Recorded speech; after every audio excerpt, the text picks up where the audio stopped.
Down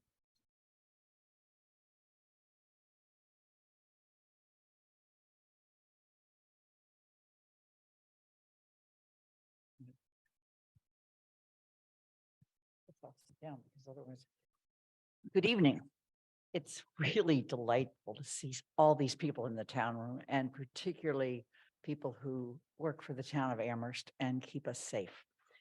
So we're having a swearing in tonight, and then we're going to go on to our formal meeting. So the good news is you don't have to listen to me call the meeting to order, read the riot act, and call on everybody's name. This part of the meeting is open to the public, but we're not doing it as an official council meeting. So I'm seeing various groups and various leaders of our first responders. And I believe the way I was handed the agenda, we're going to start with Cress. So Earl, come on up. And Sue, as our clerk, town clerk, please join us.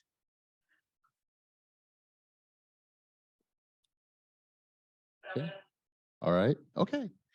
All right. So I'm trying to figure out which direction we should face. Should we go this way? All right. That way.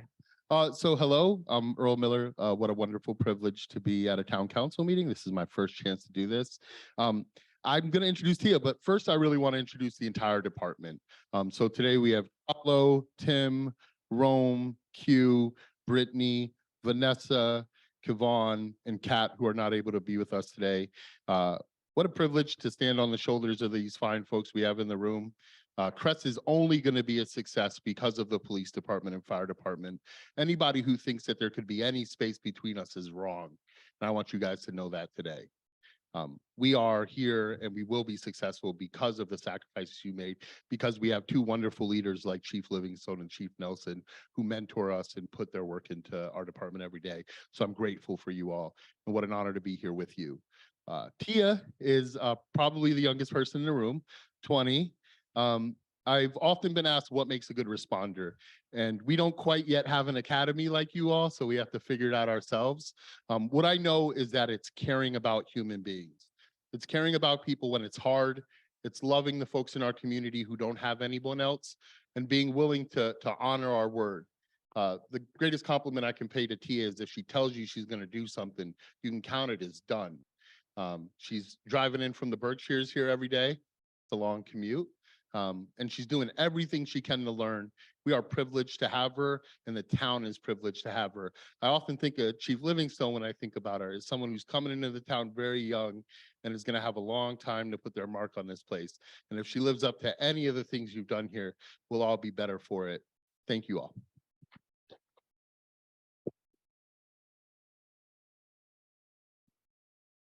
And Sue Adet, our town clerk, will now swear you in.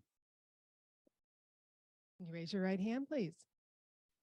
Do you solemnly swear or affirm to faithfully and impartially perform the duties incumbent upon you as a Crest employee?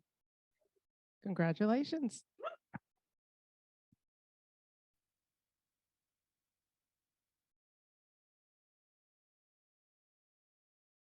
So next is Chief Nelson.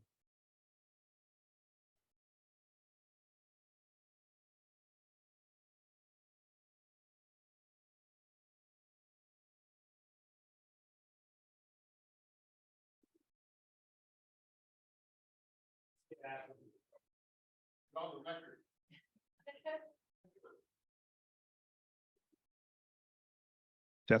Okay, there we go. I got it.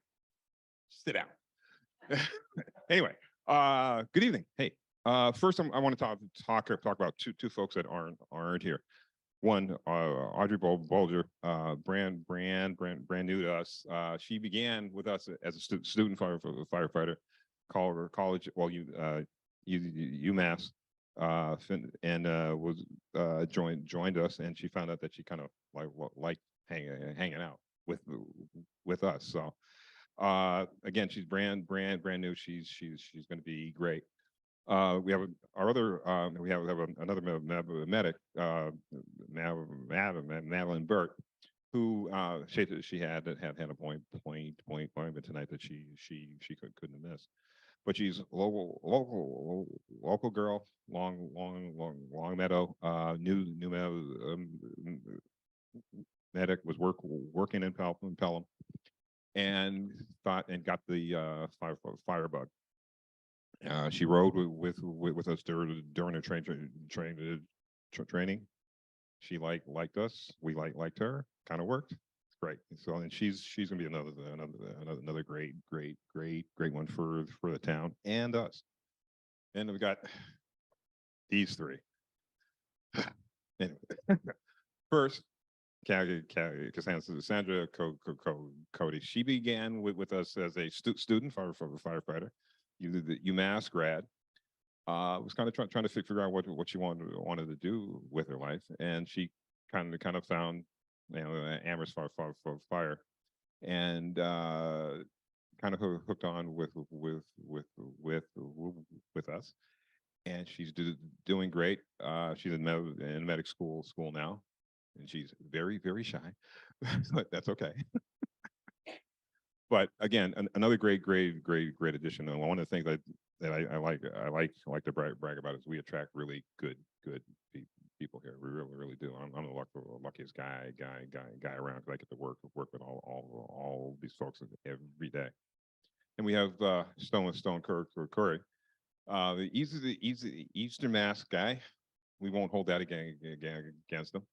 The interesting thing is, when he went to medic school, one of his instructors was a former firefighter medic here, and he said, you would do well to come out west, take the ride with Amherst for a while. I think he said he thought he might like it.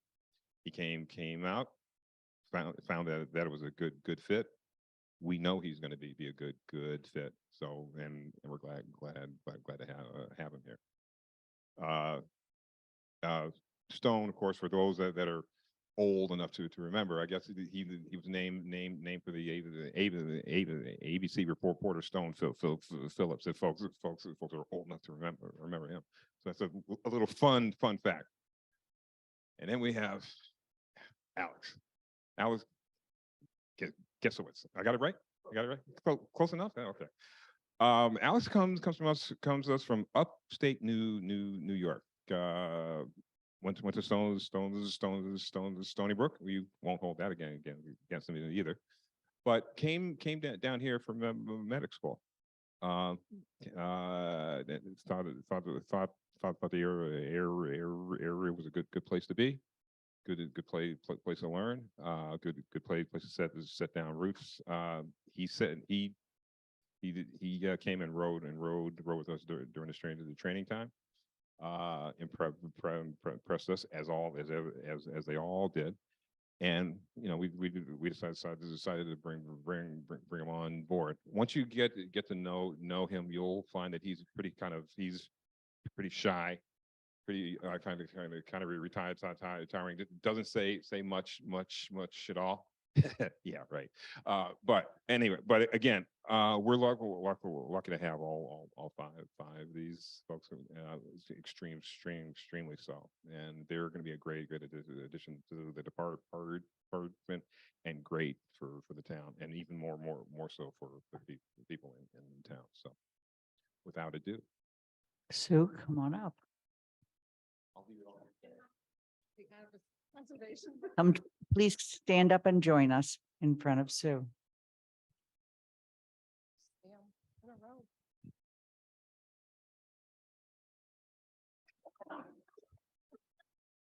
Well, I don't know. You should really, no.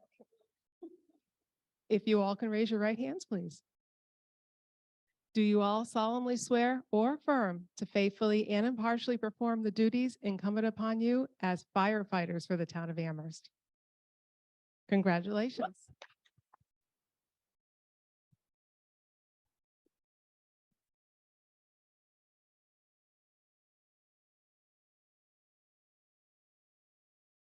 And Scott Livingstone, Chiefs Livingstone, come on in.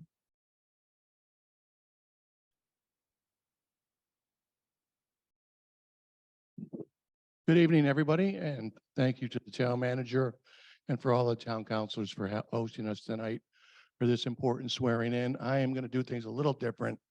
I'm going to prepare our new officers, Josh, Dylan, and Genesis, to come on up and say a few words about yourself. If you would join me first, please, up here, but I'll tell you a little bit about their training.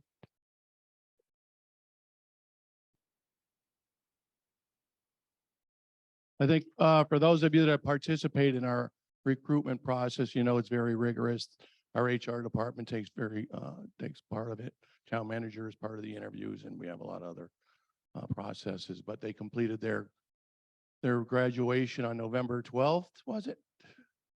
Yes, 22 weeks of training, and they have just completed phase 1 of their in-house training, which is 14 more weeks.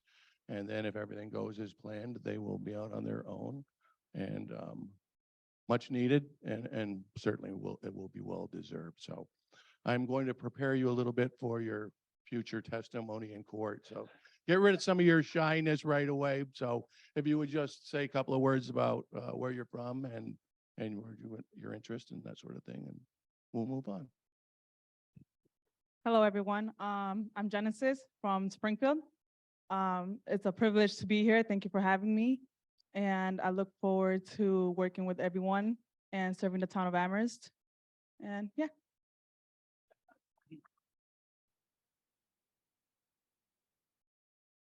And I'm Josh Santos from Ludlow. I was in the Air Force about 7 years as military police. So I couldn't have hoped for something better than this. Already having a blast learning about the town, and my FTO is back there right now, my field training officer, teaching me the ropes. But yeah, I look forward to the future.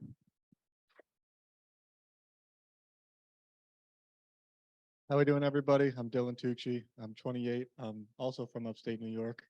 I want to thank the town manager, the police department for this opportunity. I really look forward to working with everybody in Amherst and for the people of Amherst. It's really an exciting opportunity that I can't wait to take full advantage of. Two.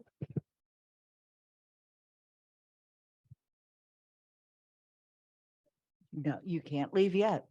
Okay.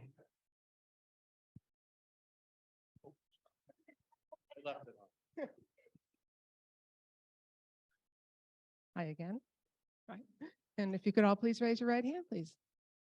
Do you all solemnly swear or affirm to faithfully and impartially perform the duties incumbent upon you as police officers for the town of Amherst?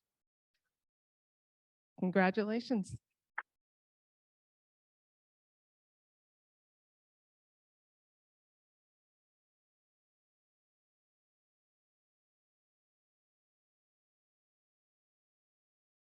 And again, we want to congratulate all of you. And Wait. we're going to just further have some informal time for counselors to say hello and No. so forth. And we will begin our One more thing. timeout. Oh, Let's do bring her. her on up.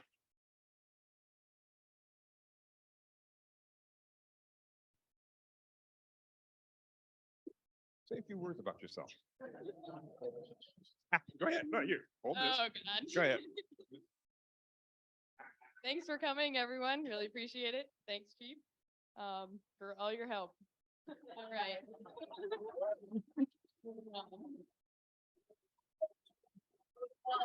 So Audrey, you have to turn around and be sworn in. Okay, if you can raise your right hand, please. Audrey, do you solemnly swear or affirm to faithfully and impartially perform the duties incumbent upon you as a firefighter? Congratulations.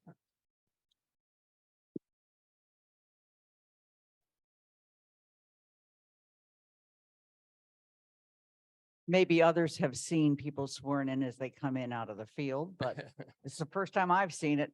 Thanks for joining us. Glad you could. So Thanks we to have one all more- of you. one Go more- ahead. We have one more thing. I'd like to introduce our new Director of you. Human Resources, Great. Melissa Loyudice Walker. And if appropriate, I'd also like to welcome the Chair of our Personnel Board, Tony Butterfield, who made time to come tonight. So Tony. Want to say a few words? Thank you, everyone. I just wanted to say a quick thank you and let you know how happy I am to be here with you today. This is quite an honor to watch the swearing in. It was a very exciting first day. Not only did I get to watch the swearing in, but I got to go to a holiday buffet.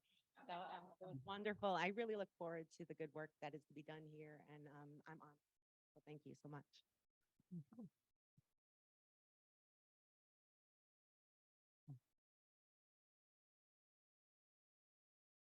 Anything else? Are you sure? No more surprises in the audience. Thank you all, but we're going to now spend a little time, talk with you, and we will begin our council meeting promptly at 5:30, where we do the state of the town tonight, which is in good shape. Go.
This is your 5-minute warning to clear the room.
So Anna, are you ready?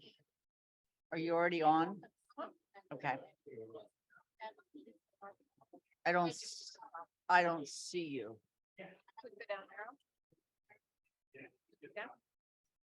There you are. Got it. So Pam Rooney's on, Anika's on. Mandy Jo's on. Andy Steinberg's on.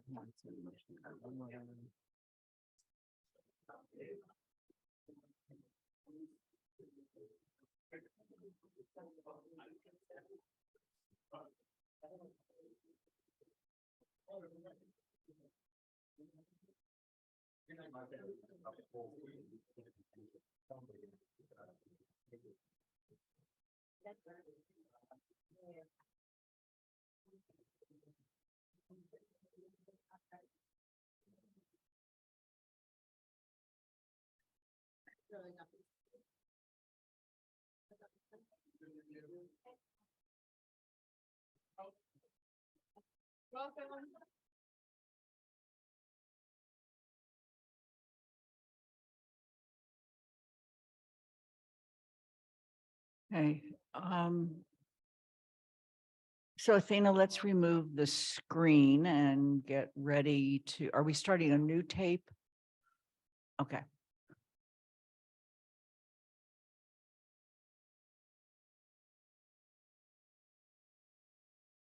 So we are already recording, correct? Okay, I will wait till 5:30.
Good evening.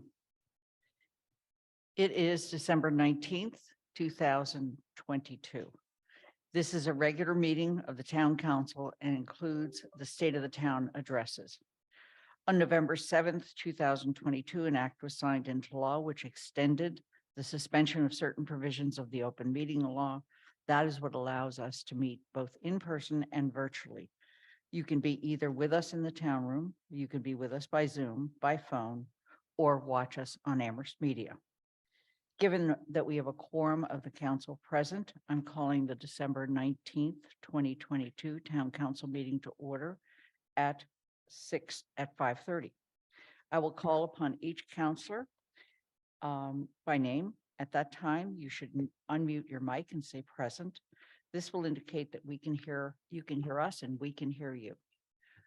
Please remember to mute your mic when we complete. Shalini Ball-Milne is absent at this point. Pat DeAngelis. Present.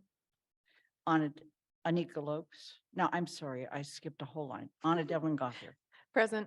Lynn Griesmer is present. Mandy Jo Haneke. Present. Anika Lopes. Present. Michelle Miller. Present. Dorothy Pam. She's on her way, and I'm sure she will be with us. Pam Rooney. Present. Kathy Shane.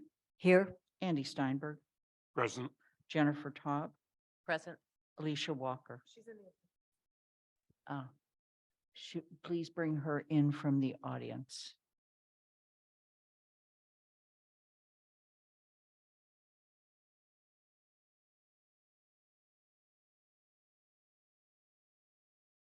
Good evening, Alicia. Can you hear us? Yes, I can. Thank you. Thank you, Alicia. Okay, and somebody keep an eye out for when Dorothy Pam joins us and also if Shalini joins us. She's not joining tonight. Okay, thank you. There is no chat room for this meeting. If you have technical issues, please let Athena and me know, and we will decide what to do with those difficulties. Please also, when you want to make a comment or ask a question, use the raised Dorothy's in the audience now. hand function. Please bring Dorothy in.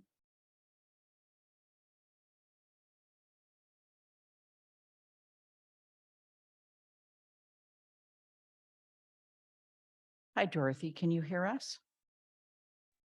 Yes, I can. Thank you. Thank you. And thanks for being with us earlier. Welcome. You're with us also now, but in a different way. All right, so there are 12 counselors present tonight, and we are going to proceed with the announcements.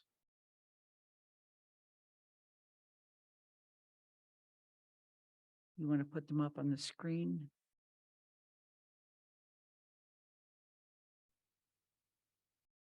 This is our last council meeting of the year. The next time we meet will be January 9th at 6:30. Meantime, our committees are continuing to meet, and you can see them up on the screen. I want to point out, because this has just been decided earlier, that the GOL, or Governance, Organization, and Legislation Committee, on January 4th, 2023, which meets at 9 a.m., will be a committee of the whole. If there are people that are not able to make that meeting, the purpose will be to discuss the town manager's goals and look at some of the issues that Councilor Miller is going to explain to us later are in the parking lot. Anika, you have your hand up? Oops, no. Thank you. The TSO meeting for December 22nd has been canceled. In addition to that, we want to call attention to the fact that there will be community forums about the proposed new Amherst Elementary School. Those community forums will be on Wednesday, January 25th at 2023 at 8:30 a.m. and Thursday, January 26th at 6:30 p.m. And we will continue to make sure the information about those are broadly sent out. In addition to that, several counselors have included information about the school at their district meeting, but may choose to do so again in January, February, and March. With that, we're going to actually go straight to the State of the Town address.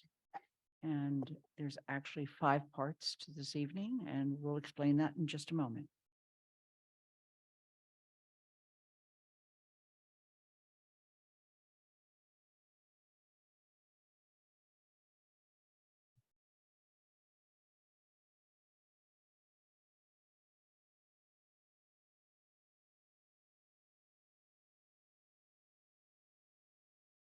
Thank you. You can go to the next slide, please.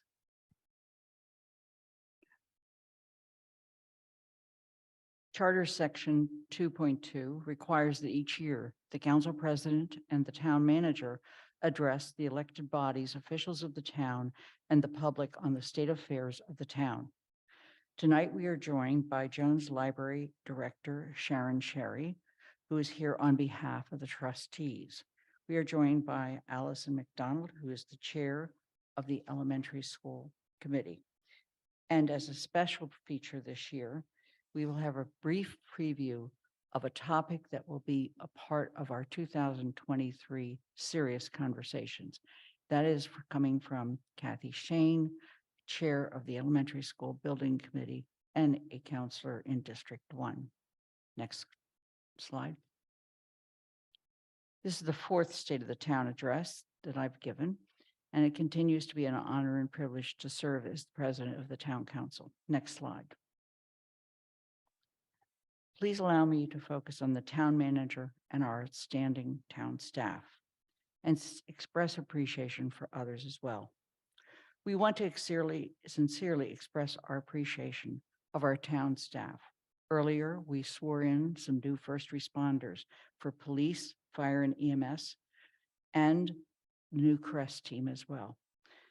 Part of that response team also includes the Department of Public Works. In addition to that, there are many other town departments that serve us every day. Our town staff keeps government moving. We recently completed the town manager's evaluation. He continues to receive predominantly commendable and satisfactory ratings. Amherst is challenging, yet because of the town manager and his staff, we are ahead of the curve. Continuing to serve as clerk of the town council is Athena O'Keefe. She serves the town council in countless ways. Without hesitation, she helps all of us stay on track and is a valued resource. We also want to recognize the many town committees, their chairs, their members, and the town staff that serve them. The members of our town apply to be on our many committees. They share their expertise in areas such as water supply and contamination, solar, energy and climate action, housing, personnel, just to name a few areas. On behalf of the town council and the town of Amherst, we thank you for your past and ongoing service. Your willingness to provide us with sound advice and put up with our far-ranging issues is greatly appreciated. We wish to express our appreciation to Amherst Media for working with us to bring our meetings into residents' homes, and to our residents who challenge us every day to find a path forward when in many instances we do not always agree. Next slide. Your town council consists of 13 talented individuals who are very hardworking and independently minded. Councilors serve as chairs and vice chairs and as members of our 4 standing committees, where some of the really hard work gets done. Our 3 at-large town councilors are Mandy Jo Haneke, Andy Steinberg, and Alicia Walker. And for once, in reverse order, I'm going to start with District 5. Anna Devlin Gothier, who also serves as Vice President of the Council, and Shalini Balmilne. District 4, the representatives are Nico Lopes and Pam Rooney. District 3 is represented by Dorothy Pam, Jennifer Taub. Pat DeAngelis joins me in representing District 2, and Michelle Miller and Kathy Shane represent District 1. Now more than ever, each brings an important set of values and perspectives much needed in the town. Each counselor strives to represent those they serve.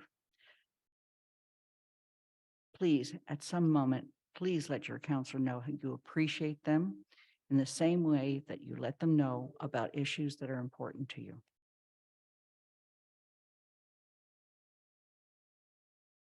Next slide. Throughout our 4 years, we actually have continued to fulfill the requirements of the charter. It's our guidebook. And we continue to make notes. In fact, one of the notes you'll find in the charter is that every year ending in 4, we actually do a review of the charter. That's coming up in 2024. Our job based on the charter includes public forums, district meetings, at least 2 a year in every district, and of course, town council and committee meetings. Councilors work actively as the 4 members of the standing committees, the Joint Capital Planning Committee, and we have added to that list the Elementary School Building Committee and the Jones Library Building Committee. Individual councilors are also liaisons to selected town committees and available to all residents. There's also, next slide, please.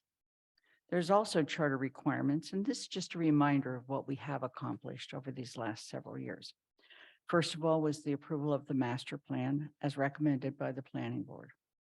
We have filed legislation allowing us to implement ranked choice voting. And I've been informed by Representative Dom that we do not have to refile or revote that legislation. It will automatically be refiled. We received a report from the Participatory Budgeting Commission and actually have found other ways for residents to make budget requests through CPA, resident capital requests, and speaking out at public forums and public comment. And we did develop and adopted a redistricting plan that was developed by our very able districting advisory committee. New district lines were reassigned, and we used them in just this past fall's election. Some of you may not have noticed because you did early voting at town hall or you voted by mail. But just so you know, you may want to check where you actually have to show up for the election if you want to show up in person. The new district lines will apply to the spring 2023 elementary school debt exclusion vote. And this fall in 2023, you will elect town councilors, school committee members, and Jones Library. And the town councilors will be 10 of them by the districts they live in. Next slide. Counselors are regularly in contact with residents through email, phone, Facebook, newsletters, meetings, all kinds of places. We regularly read proclamations at public events. We sponsor support legislation, and we attend meetings of other organizations. Next slide. Our work is guided by the charter, our rules of procedure, our standing committees as they discuss items. And we, in fact, in our very beginning years, did create the Board of License Commissioners, but continue to appoint people to the Planning Board and Zoning Board of Appeals. Next slide. And one of the things we do every year when we have an election is make sure that we ensure your voting rights. Next slide. Our accomplishments over the 4 years are numerous, but I will focus on the past year. These are presented in categories identical to the town manager's policy goals because we can only accomplish these goals, which are our priorities, if we work together. First is climate action. Long ago, it seems like at least 4 years ago, we did create the Energy and Climate Action Committee, and they put together an outstanding climate action set of goals and also brought to us the CARP, Climate Action Goals and Climate Action Adaptation and Resilience Plan. We have engaged in community choice aggregation, and upon completion of the plan being submitted to the state, we hope it will be approved. Earlier this fall, we got to stand at the landfill, and after 10 years of working hard on it, we got to cut the ribbon of the solar landfill project. which supplies somewhere between 40 and 50% of the town's energy needs. We asked the town manager to create the solar bylaw working group and conduct a solar siting study. And in addition, the Town Services and Outreach Committee is now looking at the feasibility of town-managed hauling for trash, recycling, and composting. We have been most fortunate to have outstanding town leadership in managing the COVID-19 pandemic, coupled with amazing work from our Department of Health and many volunteers. We continue to offer vaccinations in multiple locations. Upon recommendation of the Community Safety Working Group, we created CRESS and were able to swear yet another member of the CRESS team in tonight. We are close to adopting water and sewer bylaws and regulations. That will be, we hope, in January. And tonight we hope to complete a decade-long flood mapping project with the approval of several motions and bylaws. TSO still has on its docket speed limits and street lighting.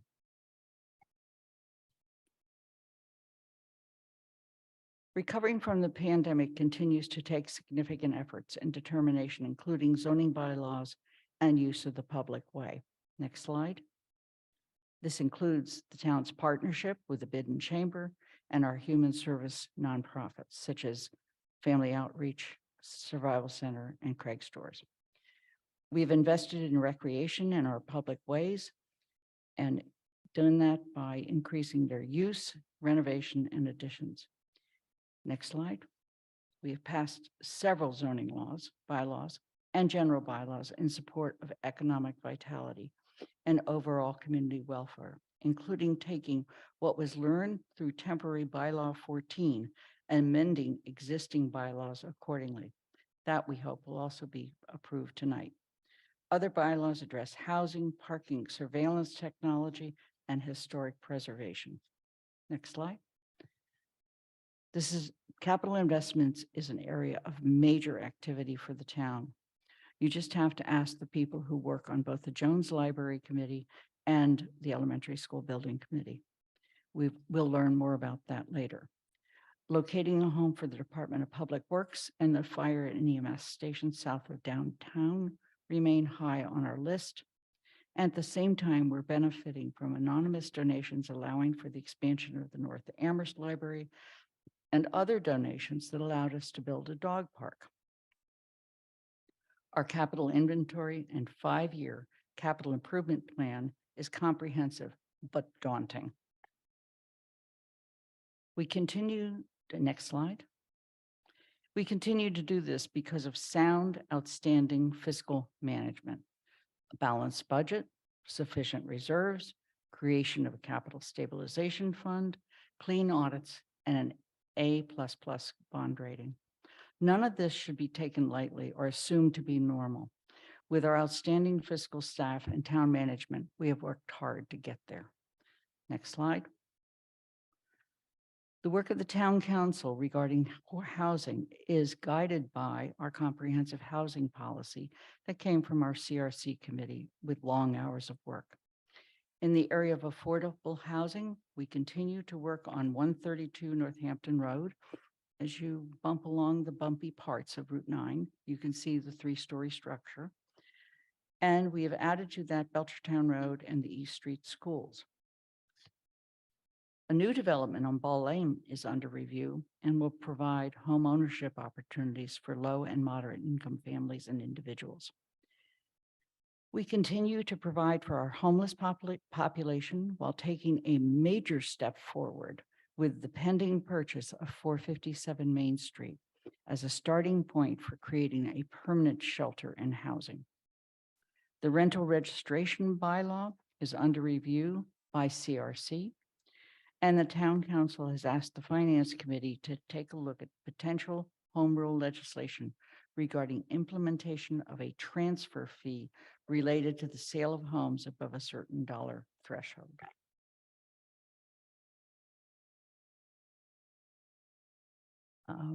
Next slide. Racial equity and social justice is an area of significant strides, with many more miles to travel. We have approved a new department for diversity, equity, and inclusion, and hired an outstanding director. The African Heritage Reparation Assembly continues to work on its recommendations while we continue to contribute to the reparations fund. And I have been asked to make note that they will also have a listening session that will be virtual in January. The Community Safety and Social Justice Committee continues its work and advocacy for the recommendations of the CSWG. And work has begun regarding the charge and description for a potential resident oversight board. Finally, we go to the last slide. Our future includes our ongoing 6 goals. We're still firming those up as we move into 2023. We continue to pass responsible capital and operating budgets. We absolutely hope that we will get to implement ranked choice voting in this next year, but that is up to the legislature. And counselors and the public, we all have a responsibility to make the job more manageable and shorten council meetings, provide additional transparency and additional resident engagement. Finally, as I've done in the past, I just want to share some observations. The charter continues to be an outstanding document, often providing guidance in even the most obscure issues. We value the many ways in which we hear from our residents and ask that you continue to tell us when something is wrong and when something is right. Being president of the council means balancing one's democratic ideals with the need for leadership. The council keeps me in line. But most important to remember is we are all elected. We stand as equals. Leadership means hearing everyone and seeking solutions that may be tested and amended along the way. I'm honored to be president of the council, but I'm clear that I serve in this capacity at the pleasure of the council. Please let your counselors know that you appreciate them and recognize the dedication they each bring to this important role in our community. We're now going to just pause for a moment while I introduce Paul Bockelman, who is going to give the next phase of the state of the town. Paul has been town manager of Amherst since 2016. Prior to becoming the chief executive officer of the town of Amherst, Paul was director of administration and finance at the Mass Municipal Association, the statewide association of all cities and towns in Massachusetts. He also served as the town administrator in the town of Manchester by the Sea for 13 years. Paul has also worked for the City of Cambridge Historical Commission and was elected himself to the school committee in Somerville, winning elections 6 times. Paul's a graduate of Hampshire College and has a master's degree in city planning from MIT. Paul, your turn. Thank you, Lynn. Slides. And thank you for hosting this. The next one. That's me. You got the next one. Let's get off that. Oh, well, okay. So I have the wonderful privilege to walk into this magnificent building, the town hall, every day when I come to work. It was built in 1889. You can see the year inscribed on the top step as you enter the building. It was controversial to build. This is Amherst, as you know, and it took a fire to get the town to actually build it. But in building it, the town projected a sense of optimism, stability, and durability. They built it with brick and granite. They were constructing a building, the largest in town, for the long haul. Town leaders had an eye toward the future. Building this building wasn't an easy task. It took fortitude and an optimistic vision of where the town was going. I think about this because I wonder if the people who built this building could ever imagine the work that goes on here every day. I'm sure they never imagined that we'd be spending most of our time in front of screens or that we would be conducting our meetings on screens.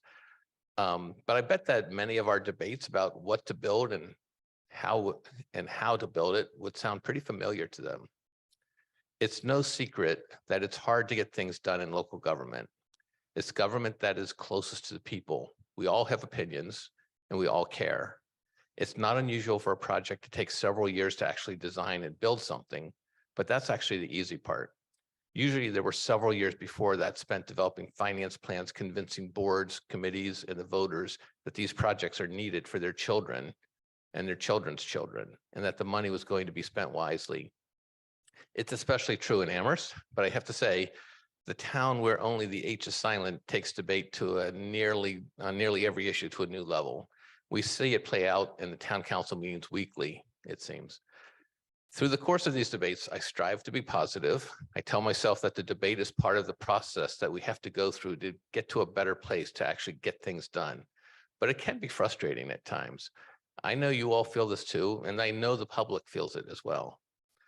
One of our challenges is how to maintain the kind of optimism it took to build this building and to retain the fortitude and confidence it takes to move the community forward, even in the face of criticism. So I feel like we've missed a couple slides, but maybe not. Is that the second slide? Okay. So what does this mean for how we are doing? Given that this is the state of the town, I can attest and state with conviction that the state of the town is strong and resilient. We are strong because we have solid finances and engaged leaders and staff ready to make informed decisions and to do the work.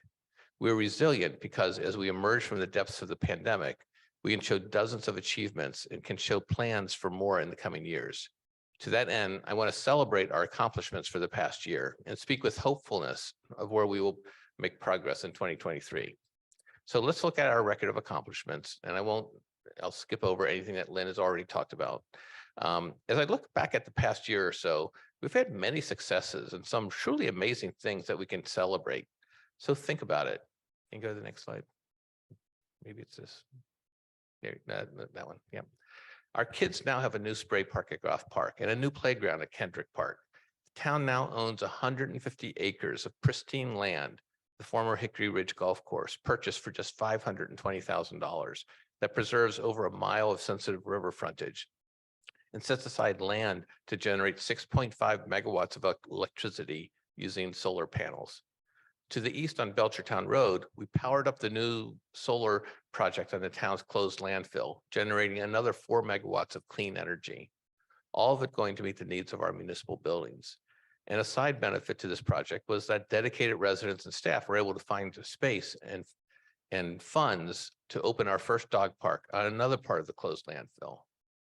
And due to the generosity of a private donor, we're making progress on a sweet addition to our iconic North Amherst Library, which coincidentally was built just a few years after this town hall was built. These are all tangible things we can look at and appreciate. We did them together as a community. While some have had a smoother path, others have taken close to a decade to become a reality. All have required extensive review by committees and thousands of hours of staff time to bring them to completion. Next slide, maybe. Yes. In this past year, we created 2 new departments. Now, creating new departments is not something that gets done very often. There isn't a playbook for how to do it. It's been decades, in fact. I think the last time a public safety department was created, we were figuring out how many teams of horses should pull a fire apparatus. But now, responding to one of the town council's main goals, we have a Department of Diversity, Equity, and Inclusion, which we call DEI, led by Director Pamela Nolan,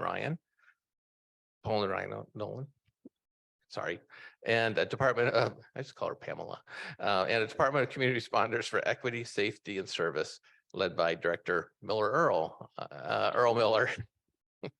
I'm so pleased that we have the right leaders in place to create these new departments. True to Amherst's independent spirit, CRESS is using a model that has only been tried by a handful of small communities nationally. Police Chief Livingstone and Fire Chief Nelson have been extraordinary in collaborating to support the development of this department. But every day brings a new challenge.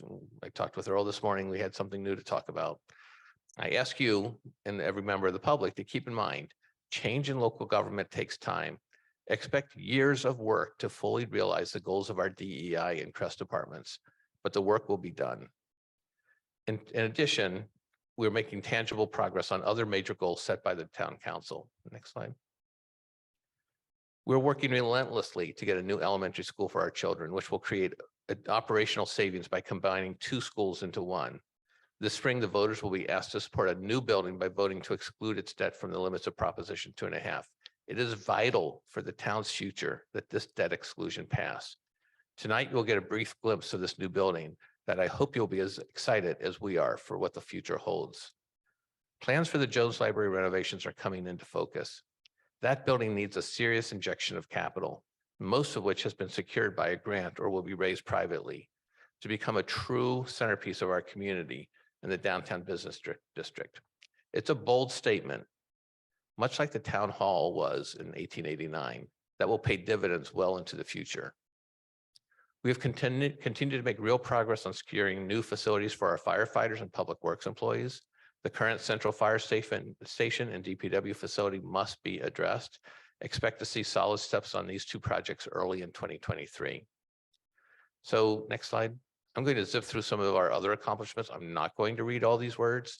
The town is as Lynn said, the town is using our CARP, their Climate Action Adaptation and Resiliency Plan, as our guide, including $500,000 in ARPA funds to move some of these initiatives forward. Next slide.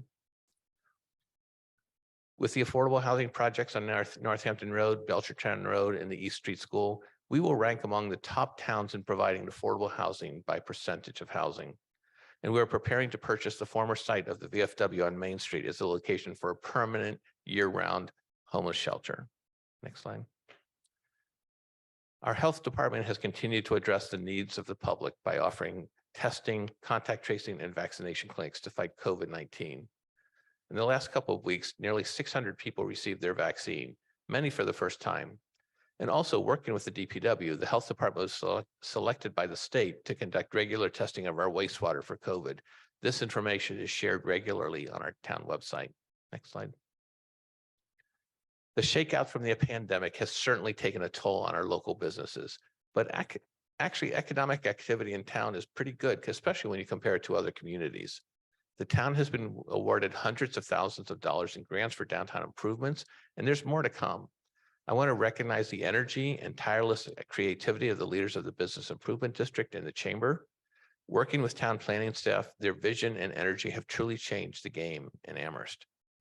We all recognize the university and colleges are part of our community's cultural richness and vitality. We will continue to work with them to ensure that they become full partners in our community. We appreciate their openness to these discussions and hope to report to the town council in the very near future. Construction has started on the Pomeroy Village roundabout, funded in large part by a $1.5 million state grant. A similar grant was awarded for improvements to the East Amherst Village Center for sidewalk improvements on Belchertown Road. The long and awaited improvements to the North Common, again funded with the aid of a sizable federal grant, is on tap for 2023. As our improvements to the South Common, which was awarded a $250,000 grant. So with everything I've just mentioned, nothing, absolutely none of it would be accomplished if we didn't have our financial house in order. Try next slide. We are so very fortunate to have finance staff who have always centered our aspirations with the financial realities of what we can afford. Comptroller Sonia Aldrich has announced her retirement in 2023. She is leaving us in a good place. The town's finances are secure, strong, and above reproach. Detailed understanding of the town's finances has enabled town staff to anticipate needs, budget for contingencies, and ensure the town will always be able to meet its obligations. We have maintained our commitment to build reserves and reduce our debt obligations. Our evolving 5-year capital plan sets a new standard for setting realistic expectations for future capital commitments. Next slide.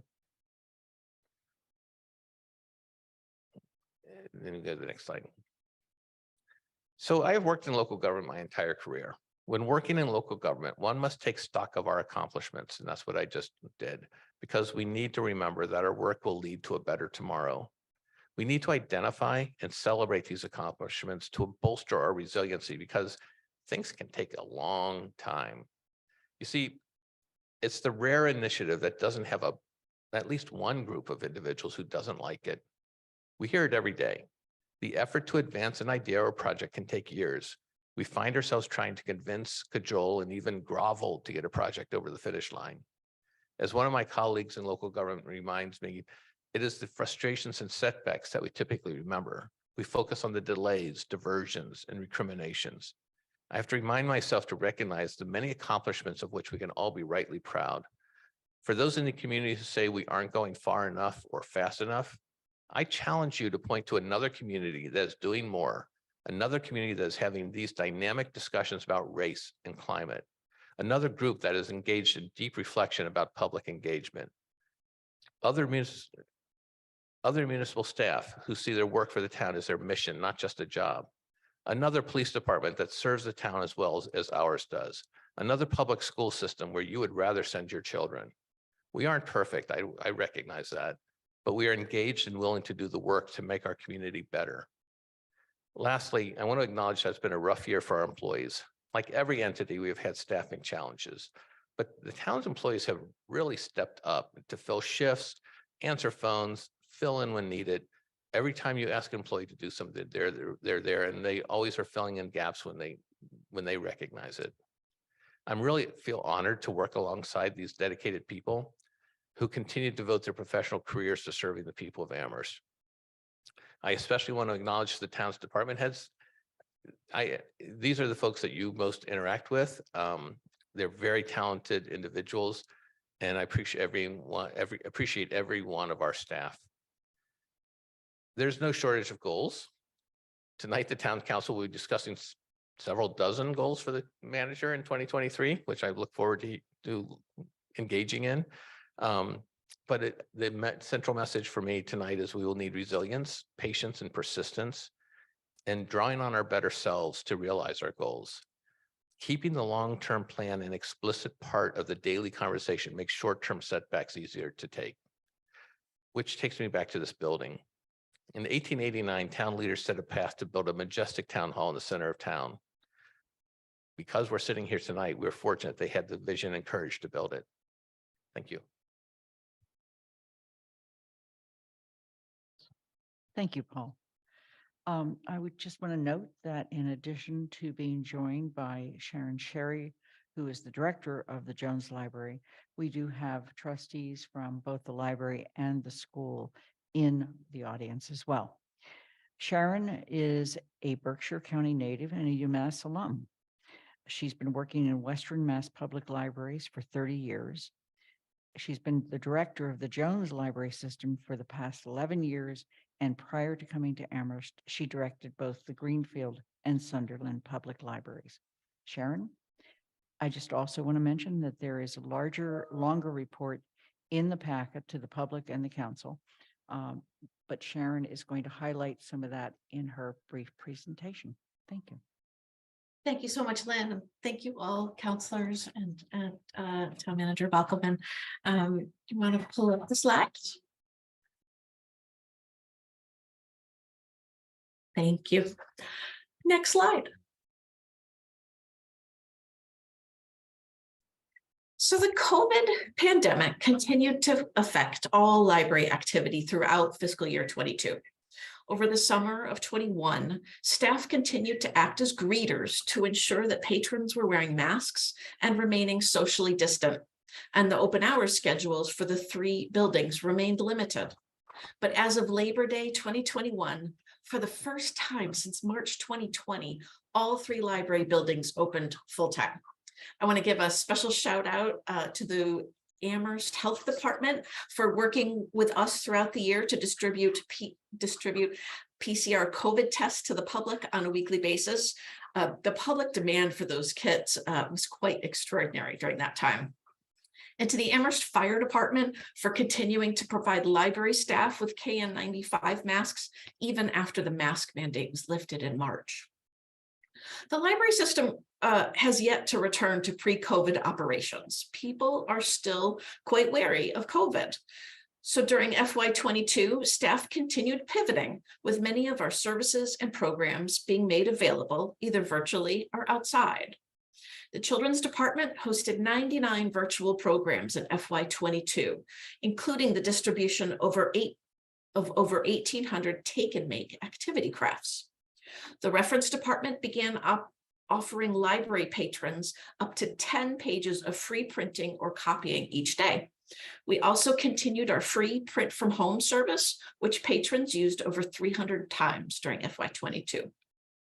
Striving to make the branches more action-oriented spaces, the Munson Memorial and the North Amherst Libraries also provided take and make activity crafts. On a beautiful day in October of 21, the ESL department hosted a naturalization oath ceremony outside under the tent. The teens released a collaborative Tales and Tales, that's TAILS and TALES, zine, which included submissions from kids and teens and adults throughout the community. Continuing our collaboration begun the previous year with the Amherst Survival Center, 2 virtual programs were brought to the Survival Center community as well as to the wider Amherst community.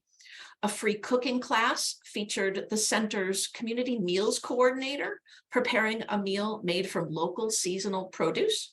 And then later, a free virtual class offering an introduction to modern calligraphy was offered, with materials available for pickup by participants at both the Jones Library and the Survival Center.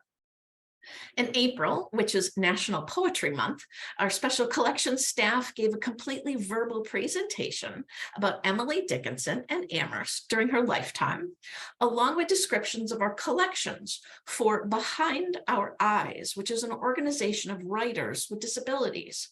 Part of the presentation was a verbal walk with Lavinia up Main Street from the Homestead to Cutler's store on Merchants Row. Our homebound program also grew in popularity, with staff and volunteers providing access to library materials to Amherst residents who were unable to visit the library in person. The trustees and staff continue to build upon previous diversity efforts to ensure that racial equity is a priority. Thanks to funding from the Friends of the Library, staff created the library's traveling book cart. And this cart was filled with youth and adult Black literature and taken to the Juneteenth celebration on the Common. Anyone could borrow a book and no library card was required.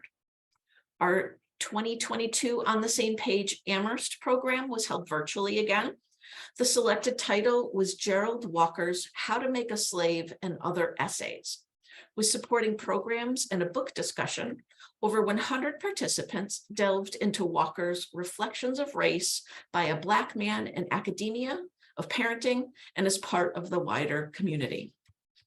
Staff also increased the number of programs held off-site, which helped provide greater access to said programs.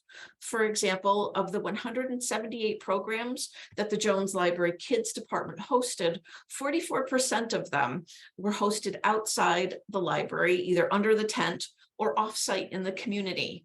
A couple of off-site programs included our Winter Solstice Storytime at Kendrick Park and the Flying High Dogs at Groff Park. Next slide.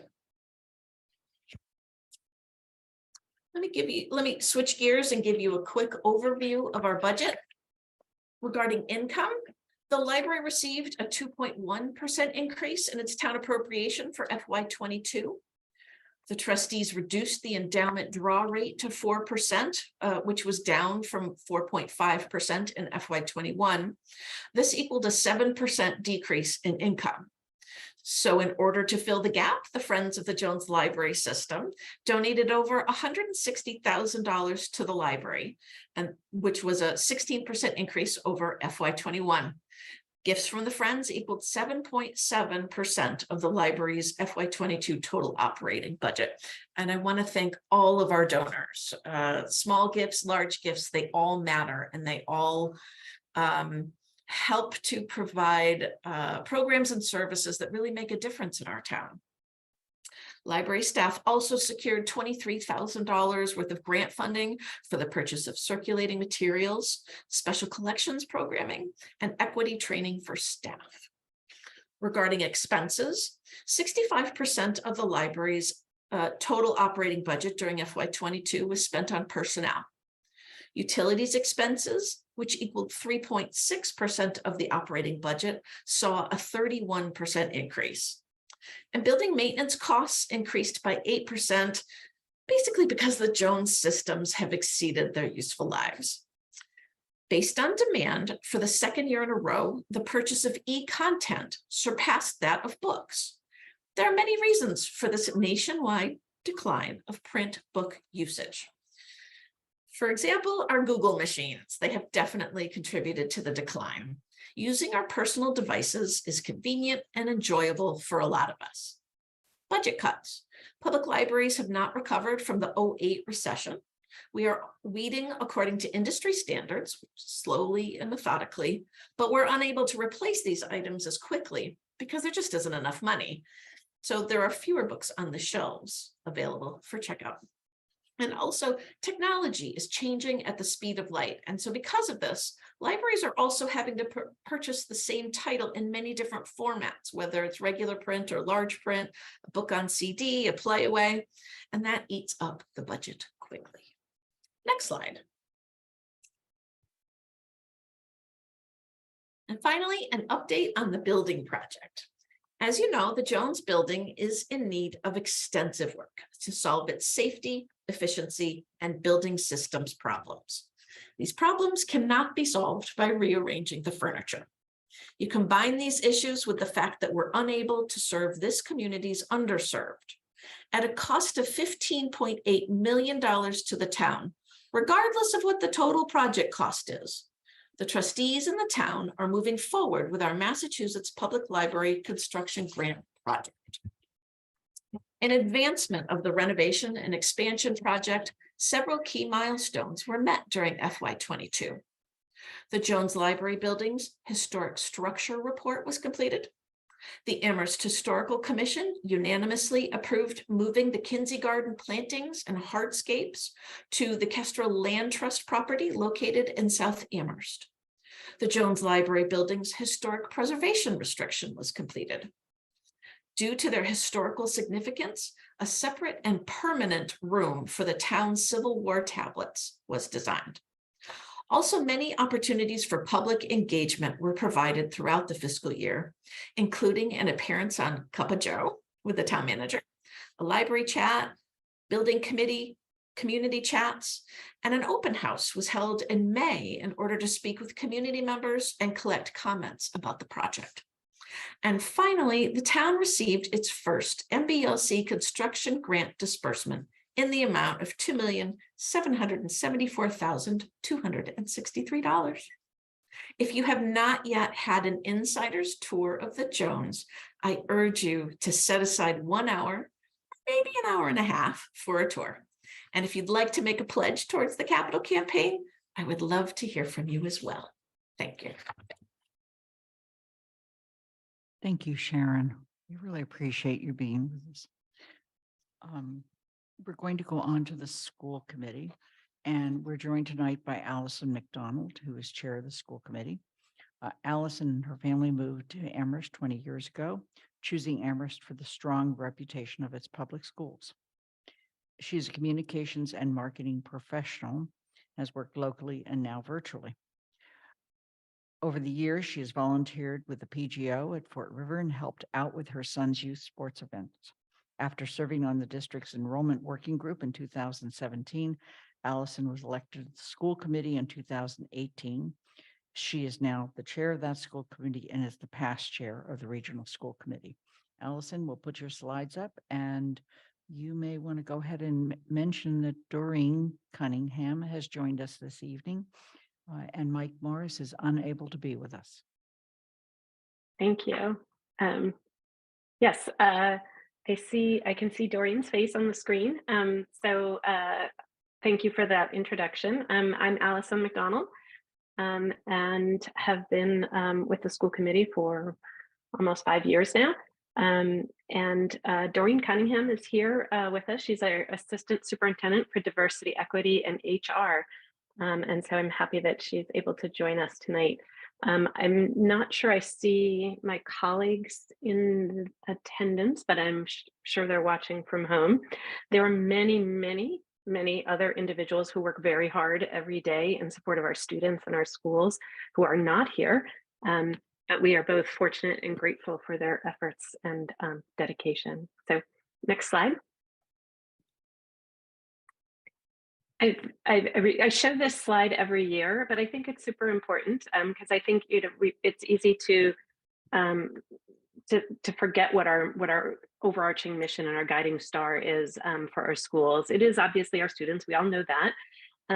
But I think it's helpful to just ground ourselves every year in this. Our mission is to provide all of our students with a high quality education to enable them to be contributing members of a multi-ethnic, multicultural, pluralistic society. And we seek to create an environment in our schools that achieves equity for all students and ensures that each student is a successful learner, is fully respected, and learns to respect others. Next slide. I'm going to talk both about our elementary schools and as an Amherst representative on the regional school committee, talk a little bit about our regional schools because our children in Amherst attend both of those school systems. We have 3 elementary schools that serve nearly 1,000 students in grades kindergarten through 6th grade. An additional 60 students are served in our early childhood center at Crocker Farm. Our 3 schools, Wildwood, Fort River, and Crocker Farm, are roughly similar in size and demographics, with a student population that's highly diverse. More than half of our students are Black, Indigenous, or other people of color, and more than 1 in 4 speak a language that's a first language that is not English. Additionally, more than half of our students are high needs as defined by the State Department of Elementary and Secondary Education, or DESE. 37% are low income, and more than 1 in 5 have disabilities. A budget of $28.8 million in spending this year, including funding from federal, state, and other grants, enables us to deliver on our mission to support the needs and learning journey of every one of our students. Next. We enjoy a strong statewide reputation for our public schools, and it's a legacy that our community values and prioritizes. Our elementary school district consistently meets state progress and accountability goals, though persistent gaps remain among high needs students and other groups. To address these persistent gaps, particularly in math, we implemented a new math curriculum this year after an extensive review and pilot last year. This curriculum, there's more at the end of these slides. There's links to a lot more information, including a presentation about the selection process and a little bit more about this math curriculum. Our Common-Antis dual language program is based in the Fort River School, and it's now in its 4th year. It now encompasses kindergarten through 3rd grade. Each year we add a grade at the top. The education program in our schools is enhanced through art, music, both classroom and instrumental music instruction, PE, library and media studies, and technology education. That is, each of these is provided in weekly specials classes, as well as integrated into grade level unit studies. We also have an innovative school garden program that continues, and it's integrated into our science curriculum at the elementary schools. We continue to offer average class sizes of about 18 to promote learning, and a low student teacher ratio of 9:1. Next slide. While the budget for elementary schools has grown over the years, the increase in costs, such as for transportation, staff salaries, and benefits, have grown faster than the funding we receive. This year, we're using approximately $400,000 of one-time federal grants to avoid cuts and to restore full-time art and technology teachers at each of our schools. As mentioned, $25 million of that funding is coming from the town of Amherst, and $3.2 million is coming from funding from federal grants, as well as other restricted money from revolving funds. Next slide. Looking at our regional schools, we have 2 regional schools that serve about 1,200 students in grades 7 through 12 from the 4 towns of Amherst, Pelham, Leverett, and Shutesbury. Sorry, I lost my notes. There we go. Amherst is our student population in the schools is also very diverse, with half of our students being Black, Indigenous, or other people of color. More than 40% of our students are high needs in our regional schools, and 1 in 3 are low income. More than 1 in 5 students have disabilities. Our budget of $37.8 million enables us to deliver on our mission and support the needs of each of these students. Next. Like our elementary schools, our regional schools enjoy an excellent reputation thanks to our dedicated and high quality educators, staff, and administrators. Students at both the middle and the high school are offered an array of electives. At the high school, our core academic program includes diverse offering of AP and other advanced courses. 2/3 of our 11th and 12th graders complete advanced courses each year, and 80% of all ARHS students take courses in the arts, which is a reflection of the diversity and popularity of these offerings. This is pretty unusual and unique for our area. There's in the full report that's attached to the packet, you'll see comparison on a lot of these statistics with some of our neighboring high schools. Our schools provide strong community and school programs to support student well-being and social emotional health, including our family center that operates district-wide. It's based in the middle school, but it operates for our entire elementary regional district.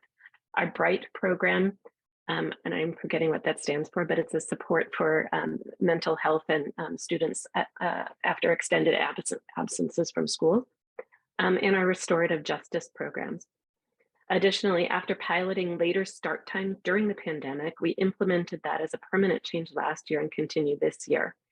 A survey of students and staff and families earlier in the year demonstrated that this change is still preferred by a majority of our community. And that's to help support the learning and emotional health of our students. We prioritize smaller class sizes to promote learning, and our schools provide high quality in-district special ed programs for our intensive special needs students. There's a wide array of clubs and sports. Nearly 1/3 of our students participate in athletics, and together these opportunities define the rich character of our regional schools. Next slide. After 3 years of flat funding that required cumulative cuts of nearly $2 million to the services that we had provided in 2019-20, this year's budget, we were able to maintain services similar to our elementary schools, thanks in part to the one-time federal funding that we have in grants.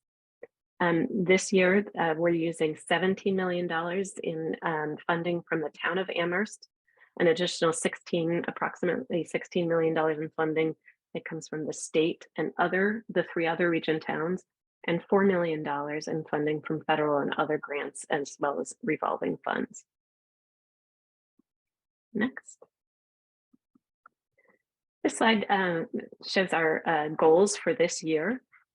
These include the school building project. So continue to collaborate with the elementary school building committee to help advance that project.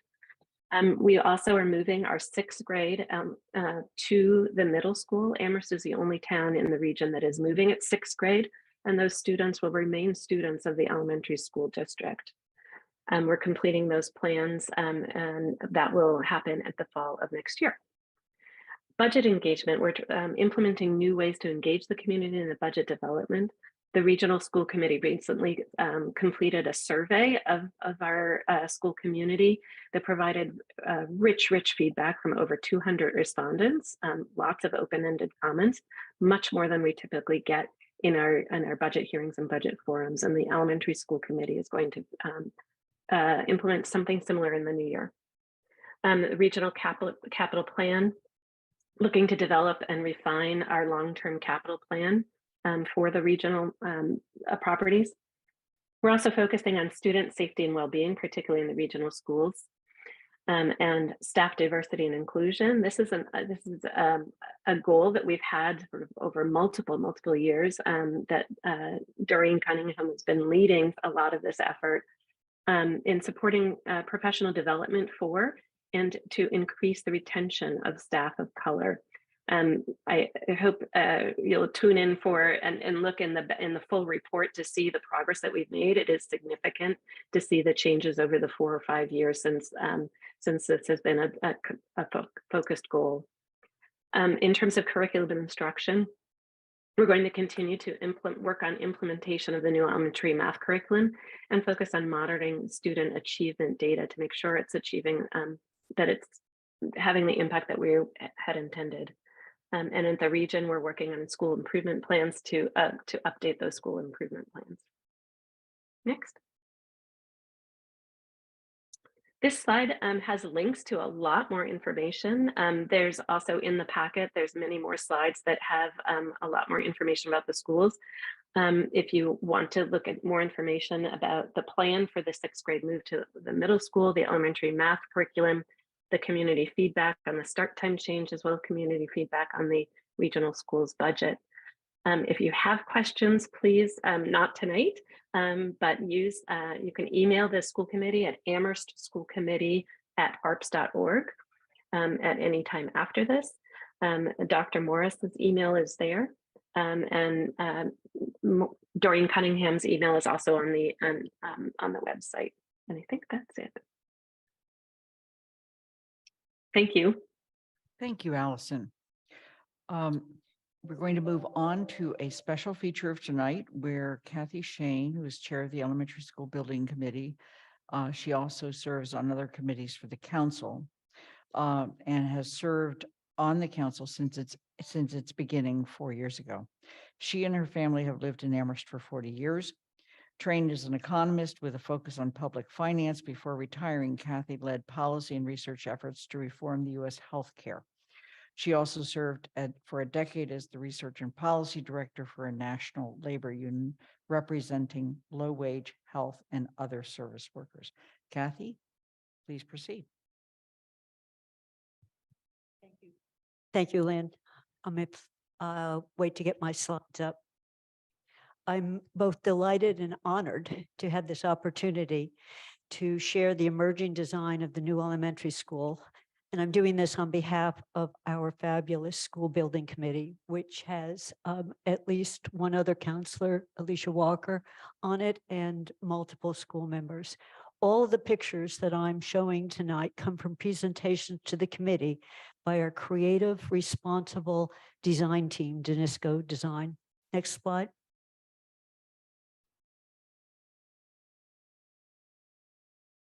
With the 6th grade moving to the middle school, the proposed new school will serve 575 students, grades kindergarten through 5th grade, consolidating Wildwood and Fort River into one school located at the current Fort River site.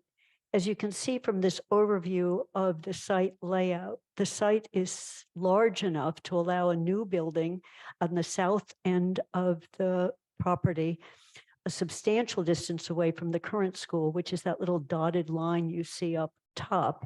It allows for a safe construction site while the school is in session. Not yet, please go back. Thank you. The outdoor site plan for the school includes locations for play and outdoor learning, including areas for student projects and rain gardens for water runoffs. Outdoor learning was a top priority of the community and staff when we listened during the spring forums. Recreational playing fields to the north side of the new school will be well drained and available during and after school for multiple recreational sports. As illustrated, the site again is large enough to allow buses and cars to circulate without crossing over, with safe pathways for walkers and bicyclists. Next slide. The new 3-floor school will have classroom and spaces that meet educational needs with a flexible design and areas for small group activities. Students will learn and teachers will be in the classrooms that are daylight filled with space throughout. The school home will be home for the dual language program that Allison just mentioned and special needs programs. These are well integrated into the floor layouts. The design includes a cafeteria and a gym that will be available after hours to the community with secure access. One of the most exciting features of the school, in addition to the fabulous design, will be Amherst's first public net zero building, an exciting milestone, including geothermal wells and all electric HVAC system will be in a well-insulated, energy efficient building. Solar panels for renewable energy will offset electric costs. Based on our building plans, new incentives for Eversource will provide an estimated 1.6 million, including supportive construction. After it opens, the school will save at least $250,000 a year on utility costs. I think what particularly exciting is that the building will provide a place for our children and future children to learn and participate in climate action. Next slide.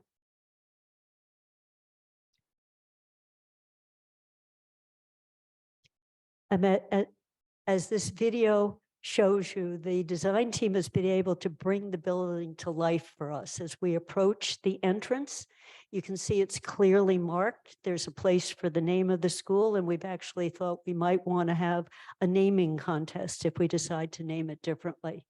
On the north side, which is the side we're looking at now, the cafeteria and the library above it will be facing the playing fields with windows that allow light to come in both to the room and to the internal areas. You're seeing playing fields that I discussed illustrated. The orange overhang is the kindergarten, which has a larger space. There'll be 2 classrooms per floor in the 3 floors, with the 4th and 5th graders getting the privileged position of being on the top floor, on the top of everyone else. As we rotate around to the other side of the building, which is the south side, there's space for children's science projects and children's gardens. The teachers have participated in thinking about the outdoor learning. There's also going to be an area with rain gardens and bioswales with a lot of emphasis on the outdoor for outdoor learning. As we swing all the way around, you'll see a large white building protruding, and that's the gym, which is on this south side. And it's designed in a way that when the buses come and loop into the building in the morning, students will be able to go directly into the building or with van drop-offs. And I can't speed up the video because I'm not in control of it. But as you come around, what you're going to see is the slope roofs that you saw when you first were looking at the school are set up to be able to have the PV panels on top of the roof. And there will also be PV panels over the parking area. So this net zero design is both very energy efficient and has led to a design that allows light to come into the building. Next slide.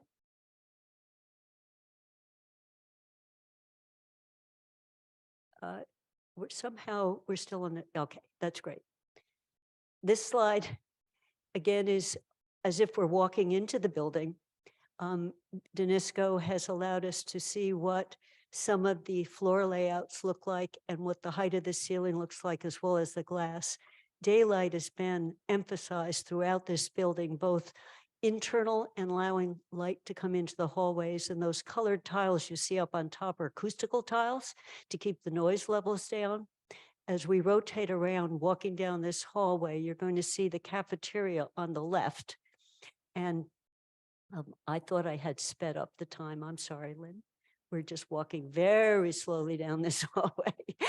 But one of the things the designers have looked at is that is a piece of wall that if we want to do community art, including reproduce what you can see on the outside of Fort River, this is a potential space for artwork to come inside the building.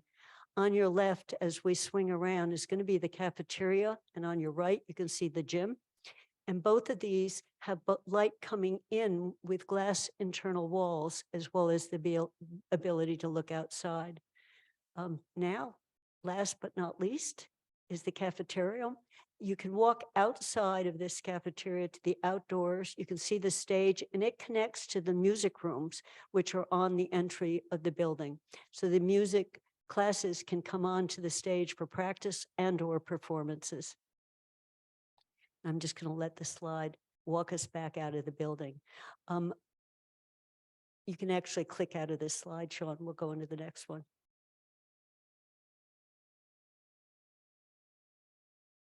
On this one, I took, whoops. You can back up to, on this one, I took snapshots. We have videos of the multiple internal spaces to give you a look at what the classrooms look like. These efficiently and flexibly designed, and the teachers can choose where they want the wall boards. Behind that white space, there's storage capacity. And you can see again, this emphasis on light in the building. Just outside the classroom, you can see in the upper corner are these project spaces, a very innovative part of this school design where you can go out with small classroom sizes, small groups of students, and it's clusters of classrooms with lockers surrounding. And then the top part of that is area storage for teachers and staff. These will be facing classes on one side, classes on the other, with these outdoor areas, with the 2 grades per floor actually able to store some of this, share some of this space and get cross-age learning. On the bottom corner, you see the inside of the library. The library's been designed so all of those stacks in the middle can move, and you can recreate study spaces and reconfigure it as you need for the classes. Next slide. And all of these, by the way, are up. We're making them available on our website, and they are animated. This is the timeline we're looking at. Right now, we finished the major details on schematic design, the layout, the massing of the building, the tentative exterior materials, the layout of the site. And this is enough now to update our cost estimates and get revised cost estimates. We expect them back by the end of December. In January and February, the committee will be meeting both to discuss the cost estimates and then review the report that we need to approve and submit to MSBA, the Massachusetts School Building Authority, by March 1st. And this is the authority that will be providing grant support of the school. As Lynn already told you, there are 2 community forums scheduled, and we plan to get the news out on them. There'll be the same forum run both in the morning and then again in the evening, with ample time for community discussion. The council will begin its discussion in January around the debt exclusion, starting to discuss what we're being asked for in terms of language and voting, how we're going to vote, setting the voting date. Later on in March and April, the council will be asked to come up with financing decisions and vote the debt exclusion, vote the debt authorization. Amherst residents are going to vote. At least right now, we've scheduled it for May 2nd, which is after we hear and we know what the Amherst share will be. If all goes well, and I certainly hope it will, because the school is an amazingly exciting project, construction will begin on 2024 and the school will open on September 2026. And I just want to close with, Paul said it's been a privilege to be our town manager. I've had such a privilege to be able to serve as chair of a fantastic committee for an exciting project that will be for children of the next few years, but I think it's going to be with us for generations to come. It's a forward-looking building with an innovative and flexible design. Thank you. Thank you, Kathy. I just want to conclude this by going back to an announcement, and that is on January 11th at 6:30 p.m., the African Heritage Reparations Assembly will hold a listening session that's virtual, and their special guest will be Congressman McGovern. With that, we're concluding the state of the town, and we're going on to the regular business of the council. The next item up is in fact public comment, and it is the only public comment this evening. The one guest that has been with us in the audience has decided not to stay for public comment, but Tony, thank you for joining us. If you are in the audience, and that right now there are 16 people in the audience on Zoom, if you would like to make public comment, please raise your hand at this time.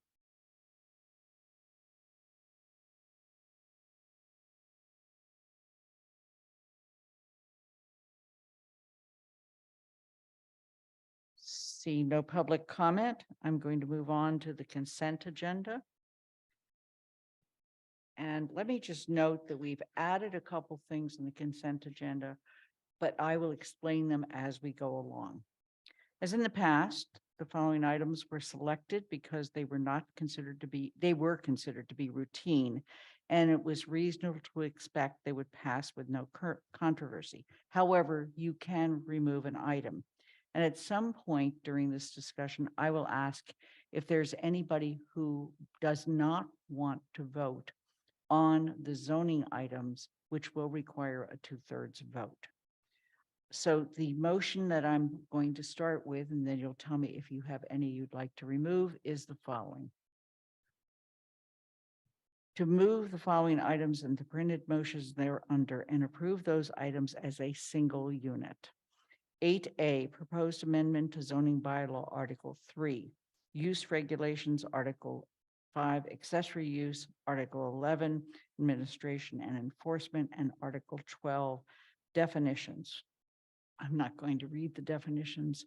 They're on your screen, the bullets on your screen. I'm sorry, 8B, proposed revision to zoning bylaw, Article 2, zoning districts, Article 3, use regulations, and Article 16, FEMA floodplain overlay district, zoning bylaw, official zoning map, FEMA floodplain overlay district, flood insurance rate maps, firm, and flood insurance study dated February 9, 2023. And that also has some additional bullets that you'll see on the screen. 8C, adoption of revisions to general bylaw 3.22, discharging of firearms. All three of these, we had our first discussion of them last week, and this would be the second reading and vote. We have 8E, and in this case, it's a referral of the proposed surveillance use policy and surveillance technology impact report regarding the police department in cruiser video and audio to the Town Services and Outreach Committee. All this is a vote for a referral to the committee. There will still be an opportunity for a discussion later during the agenda. And finally is the 9A 125, approval of town manager appointments to the Board of Health, the Human Rights Commission, Recreation Commission, Registrar of Voters, and Transportation Advisory Committee. Are there any items that people would like removed because you cannot vote for them?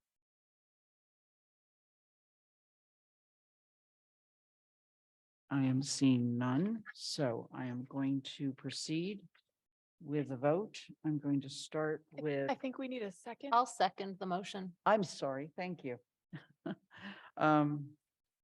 The motion's been made and seconded. Shalini Bowman-Mill is absent. Pat DeAngelis. Aye. Anna Devlin Gothier. Aye. Lynn Griesmer is an aye. Mandy Johanicky. Aye. Ann Nika Lopes. Aye. Michelle Miller. Aye. Pam Rooney. I'm sorry, Dorothy Pam. Yes. Pam Rooney. Yes. Kathy Shane. Yes. Andy Steinberg. Aye. Jennifer Taub. Yes. Alicia Walker. Yes. Aye, it is unanimous, and we have also achieved a 2/3 vote for those related to zoning. We have no proclamations this evening. And so we are going to go on to our first action item. I'm sorry, Pam, you have your hand up. Thank you. I just wanted to say thanks to the town staff for bringing those zoning articles and all the hard work that it took to shape them and tie up the loose ends. Thank you. Thank you. I think we all join you in that appreciation. And we're giving them a slightly earlier evening since we're not going to talk anymore about them. So thanks. We are going to move on to the transfer of a portion of Hickory Ridge property on West Pomeroy Lane to the Recreation Commission and appropriation and transfer for acceptance of the park grant. I'm calling on Town Manager Paul Bachman and Dave Zomack. Thank you, Lynn. There is a detailed memo in your packet, and I think Dave was going to address this. And he's here. Yes. Thank you, David. Thank you very much. A little ahead of schedule, but happy to be here with you tonight. Yes, as Paul mentioned, there is a detailed memo and a map, as well as a draft order in your packets. This is a a series of actions that we have followed before when the town applies for and receives park grants from the state. The state grants those funds, but in typical state fashion, they would like us to do something in return, and that is they would like to dedicate a portion of the property to recreation, passive recreation. In this case, in your packet was a map of the acreage that we're proposing the trail go on. That is a western portion, a small western portion of the property. Here it is. Thank you, Athena. And this is the area that we believe is the best location for an accessible trail.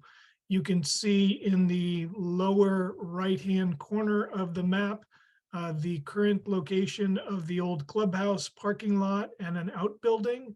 And of course, we are going to stay far clear of that because that is an area that is the highest and driest on the property and is likely to be considered for other uses in the future. The area outlined in blue, as I noted, is the area that we are proposing for this accessible trail. Part of the area, those portions in green, are actually already, they were formerly cart paths, so they are either paved or crushed stone. The areas in yellow will be new crushed stone walkways, about 6 or 8 feet wide with appropriate benches and kiosks, etc. So maybe I should stop there. The funding for this, so the order has 2 parts. One part is, as I said, to dedicate the land to passive recreation. The other part is to really authorize the use of the 2 sources of funding. One is previously authorized CPA funds, and then of course the grant. So there would be no need for new funds to support this $400,000 project. We think that as part of the redevelopment of Hickory Ridge, trails and trail development, both north-south trails and accessible trails, are in keeping with some of the goals of the project.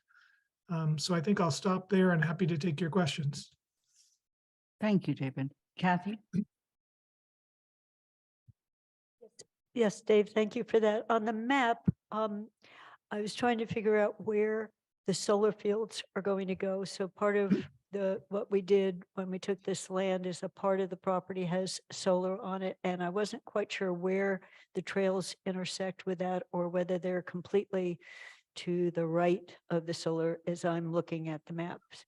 Sure, if Athena could Just a put that question. map, yeah, if Athena could put the map back up, that would be helpful. Thank you, Athena. So the western array, so thank you for your question, Kathy. It's actually quite timely because my staff and I are in very active, I would call them nearing final completion stages with AMP Energy. The building inspections office will be issuing a building permit for the solar in the weeks ahead, and AMP intends to begin construction probably mid to late January. And in the upper left-hand corner of this slide, you can see the crosshatched in blue. Thank you, Athena. That is the western array. For those of you in the audience, I know the council is well aware, there will be 26 acres of solar on the property. So the western array will be where Athena's cursor was. The central or eastern array, yes, will be approximately where Athena, kind of in the upper right-hand corner of this slide. Yes, exactly, up in that area. There will be 2 nodes of solar connected by a crushed stone roadway, essentially. So there's just to remind everyone, there's 150 acres, 26 acres of solar, and there is a small developable piece of property where the clubhouse and current parking area is. For those of you who have driven by the site in recent weeks, we are allowing the construction company that is doing the Pomeroy Village Center roundabout to use a small portion of the parking lot for staging. We thought that was a good use and saves the project's money and increases efficiency. So the solar will begin in probably mid to late January, and we'll have some notices going out to abutters. Even though it's not our project, it is our land. So we will be alerting abutters that that project will be getting underway. It will bring in, I haven't looked at that pilot in a while, but my memory serves, it's about $65,000 to $70,000 a year in pilot payments for that 6.2 megawatt array. Okay. Any further question on that, Kathy? Well, just now that you've pointed it out on the map, how do they get to the solar array? Is there a bridge across the Fort River? You know, I mean, the access. So just trying to figure out how this works, and that developable area you had told us was 7 to 8 acres. This was the information at the outset. Mhm. So is the trail that is being developed, is it going to be part of that? And would that mean that we wouldn't develop that area, or, you know, I'm just trying to figure out how the site works. And Yeah, including how you and get up into that upper corner. it's great. It's again, a very good question, Kathy, and gives you a sense. I was telling Paul just the other day, the level of detail and the number of details that are involved. I listened to the Fort River presentation moments ago, and I realized that's, a very complex project, but this in the end is a very complex project with so many different layers. So again, 150 acres, 26 acres of solar. There are 7 bridges. These are cart path bridges designed for golf carts primarily, but also for lawn mowers. Of those 7 bridges, 5 are over the Fort River and 2 are over the Plum Brook. Only one of the bridges over the Fort River was in condition and strong enough to support the construction of vehicles, which would be fairly small. This is not a huge building construction project, if you will. These are pole-mounted solar panels, but only one of the bridges over the Fort River could even pass the engineering studies with some improvements. So those have all been worked through with the Inspection Services Department as well as the Fire Department. And that will be the first project that will be done is a bridge to the right of this screenshot that I showed you of the property will allow for north-south access to the solar panels and that development. It also allows the fire department, the police department, anyone, even the DPW, to go over that bridge in the future because we do have a cross-country sewer line that goes across the north section of the property. So this project will in no way impact either the solar project or any bridge access that we need. There will be a north-south trail as well, and that was promised as part of the overall project. You may recall that one of the underlying pieces of this project was to connect those residents living in the neighborhoods to the north up near East Hadley Road in Mill Valley in the Renew projects. I believe Renew owns at least one of the apartment complexes and then another one to the west, as well as the Brook, as well as residents north of East Hadley Road.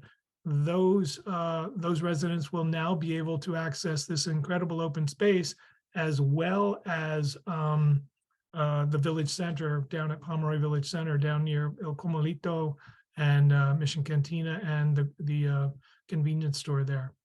And I believe Renew or one of the apartment complexes there has some infill development projects underway, as I referenced a moment ago. So there'll be a north-south trail as well as this loop trail down in the western section. And of course, we'll plan for parking to be somewhere along West Pomeroy Lane. Okay. Andy?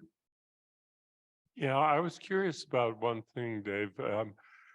when you go down to the handicapped accessible trail that's near Puffer's Pond along what I guess is at that point maybe Cushman Brook, it is accessible from a parking area so that somebody who's wheelchair bound or very limited in mobility can still access the trail, but it looked like the way that the trails are laid out in that map that you've showed us, it does not have any vehicle access to the points which are marked as handicapped accessible trails.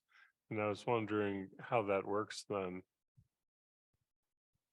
I may not understand your question exactly, Andy, but suffice it to say that at least in the short term, people will be able to park near the clubhouse, from the clubhouse to from the clubhouse parking behind the old clubhouse is all bituminous pavement.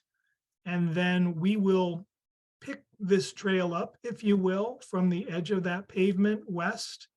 So the path will be accessible for people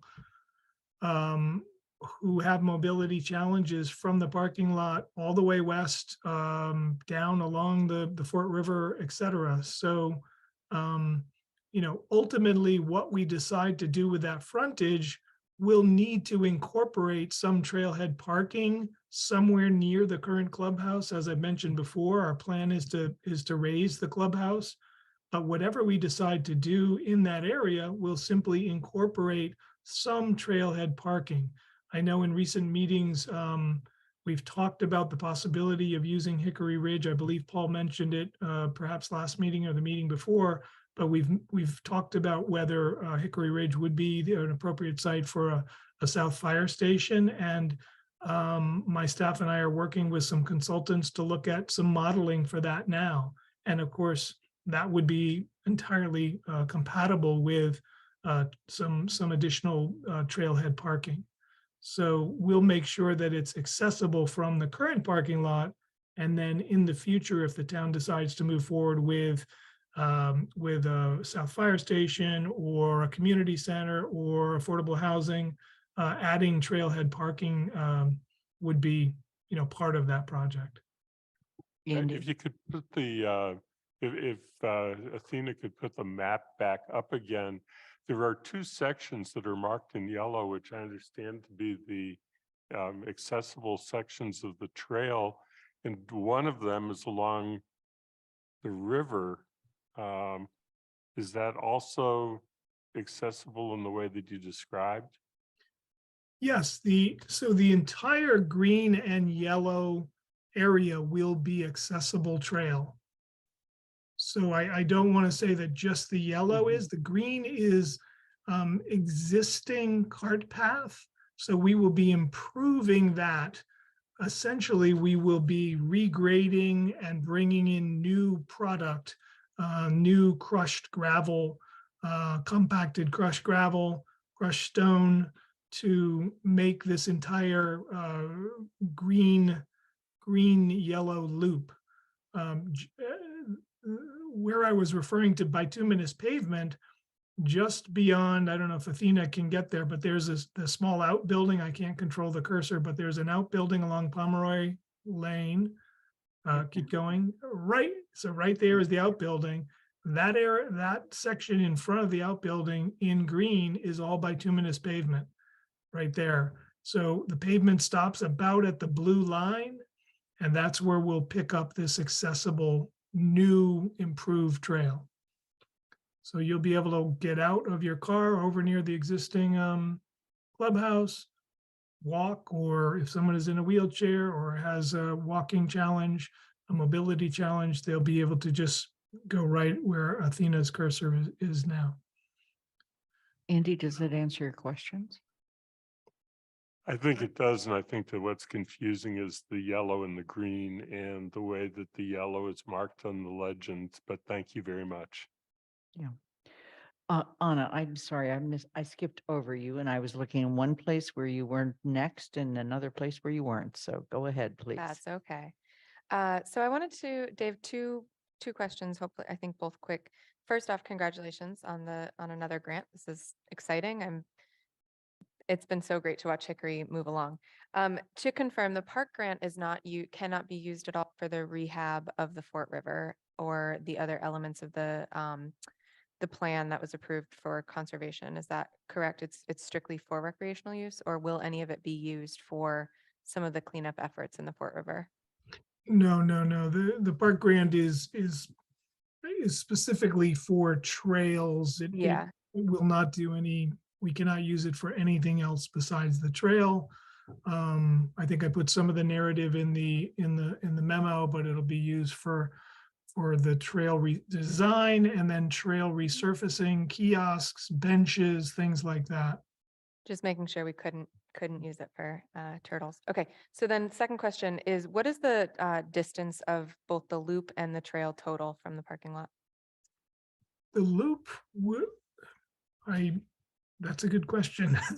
I don't know the exact linear feet. I'm going to say that the full loop is at least half a mile. It may be longer than half a mile, and certainly from the parking lot, it would be more than a half a mile in that loop.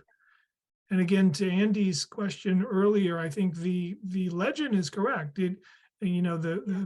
The green is existing, the yellow is new. We're basically connecting parts of the old cart paths with new sections, and then we're resurfacing those areas that, the course has been closed for 3 years. Nature has taken over some of those golf paths. And so we have to work with the Conservation Commission as well as DEP, the Department of Environmental Protection. In addition, we also have to work with the Natural Heritage Program to navigate the layers of permitting to get this done. And this I will say, I think it'll be great. I think it will be accessible. It will not be a boardwalk. $400,000 to not give you a half a mile or 3/4 of a mile boardwalk like over at the Conti Refuge off of Moody Bridge Road in Hadley. That is well over $1 million. That's probably a $1.5+ million project now. So this will not be a boardwalk. It will be bituminous asphalt and then graded and packed down crushed gravel. Thank you. And are there, never mind, it's not related to the park grant, so I will let it go. Thank you. Any other questions at this time? This is an automatic referral to the Finance Committee, so we don't have to take a vote at this time to do that referral. Dorothy.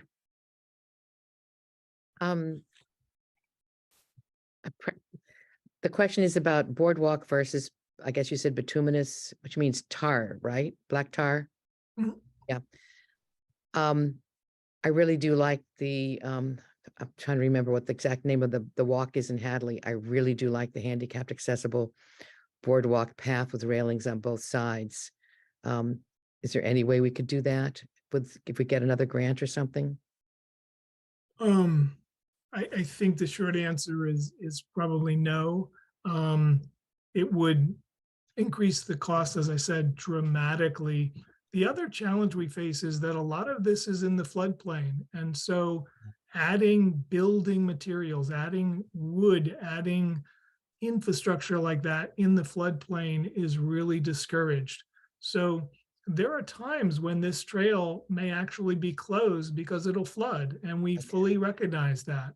But what we know from the course, as we've only owned it since March, but what we know is those cart paths have survived decades of flooding and they're still there. So after a flood, we may need to run over it with a tractor, something simple, and it'll be as good as new. So putting in boardwalk, the risk we run with boardwalks is ice and water have a shearing effect. That's the case when we lost the bridge up at Amethyst Brook. You know, we lost a $20,000 bridge up there when an ice dam broke upstream on the Amethyst Brook and came down and sheared off our bridge. So you want to keep it simple in the floodplain, and that's what we'll do. We're not going to pave anything. There is no money for paving in this. We're going to use existing paved surfaces and then crushed gravel. Some of the Conti, by the way, the parking area near the Conti Refuge, and so there's a couple of sections that are simply crushed stone, crushed gravel, and they work nicely. Okay, thank you very much. That was very helpful. Thank you. Are there any other questions from the council? Okay, I'm going to take one more item, and that's the surveillance use policy and surveillance technology impact report. We did vote already to refer it to TSO. Are there questions about it at this time? Mandy Jo.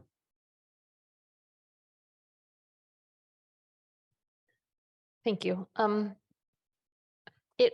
From reading the report and the proposed policy and the impact report, it appears that the current policy, Department Directive 18, is being incorporated into the proposed use policy. Is that correct? Okay, so I have a couple of questions about that. The 2 pages before that directive say that the surveillance use policy says that this technology will be used only for motor vehicle traffic stops. But the directive itself says traffic stops, enforcement activities, and special events whenever a camera is available or the conditions warrant. And so those don't seem to mesh with each other. They're different uses. And one of my concerns about that is that nowhere in that department directive is a definition or a description of what, quote, enforcement activities and special events, quote, means.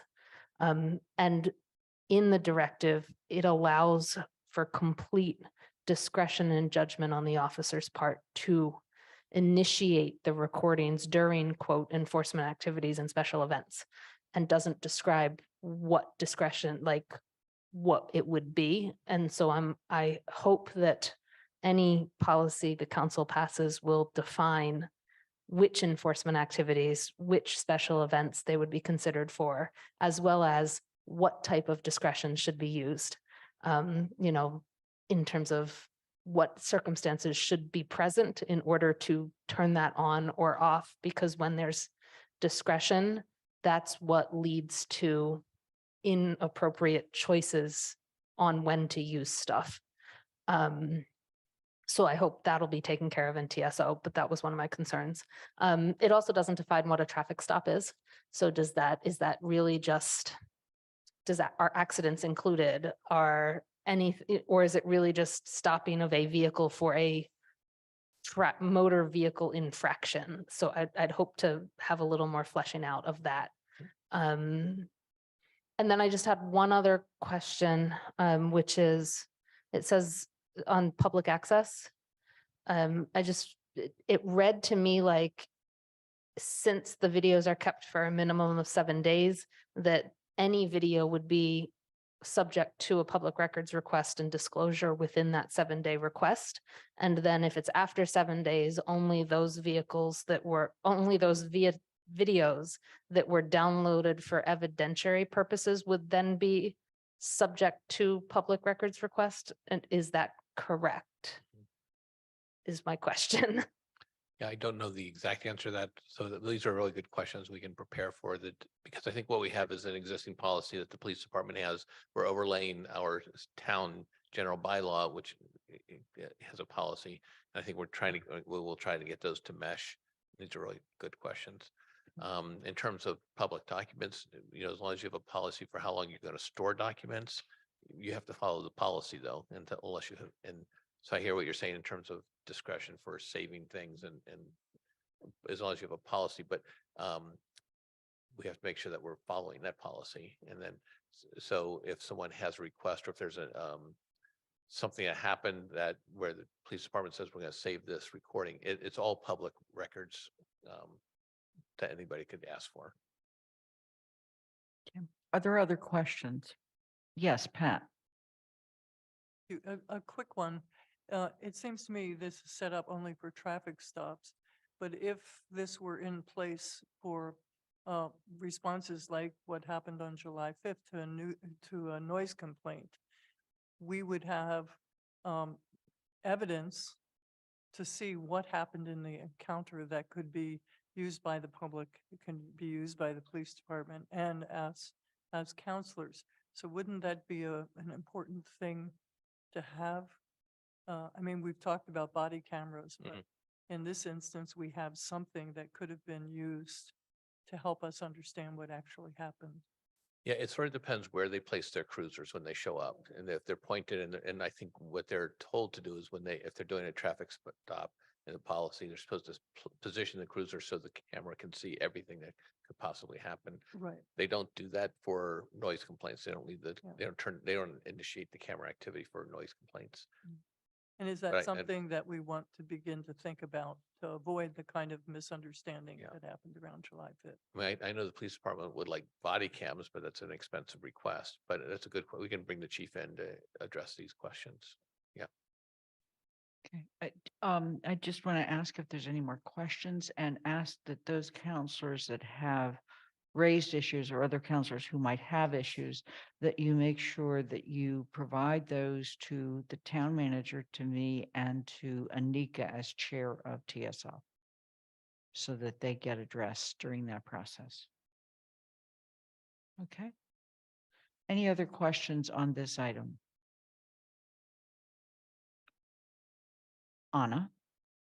I apologize for the last minute. I'm trying to figure out, and what I was trying to pull up and didn't have time, so now you're hearing my question instead of me trying to research it, is how often is this revisited? Because I know our surveillance use policy is revisited, we get a report on it annual when we ask.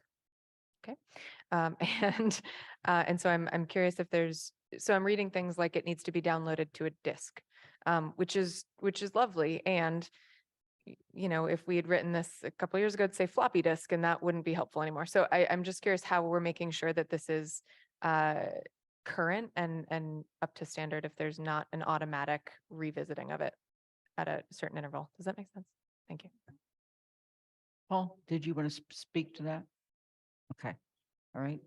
Anna, that's another one of those questions. I'll bring it to TSO. Thank you.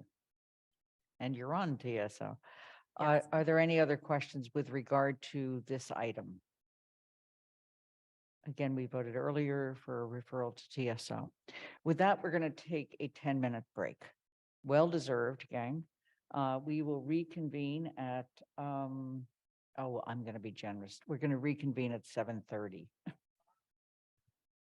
Please turn your cameras off and your mics off.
Lynn, would you say that again, please? Because we were muted for people on Zoom.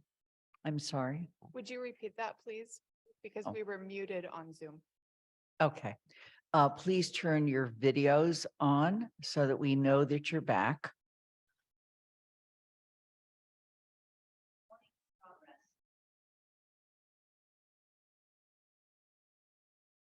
Waiting for Pam.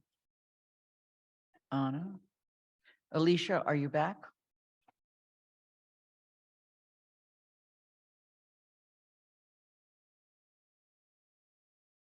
Okay, Anna. Yes, I you're am. gonna- Thank you. Thank you. Okay, Anna, I see that you're back. I'm Uh, back. I had an interesting email and I just want to point out, we don't ever talk about who's on Zoom and the number, but many people watch us on Amherst Media, but we don't know those numbers, which is just unfortunate. But I want to thank the person that wrote in and reminded me to acknowledge that. Okay. We have two other action items. One of them we are not going to take action on this evening. And that is the town manager goals. Instead, there's two options. One is if you have thoughts about the town manager goals, please send those thoughts to, I'm going to say Michelle and Mandy Jo. Okay. And then on the 4th of January at 9 o'clock in the morning, we will post the meeting as a committee of the whole so that all counselors can join and have some discussion about items that have not been resolved within the town manager goals. But Michelle, who is chair of, how are you, Michelle? Who's chair of GOL, is going to highlight for us those items that are still unresolved and quote, in the parking lot. Okay.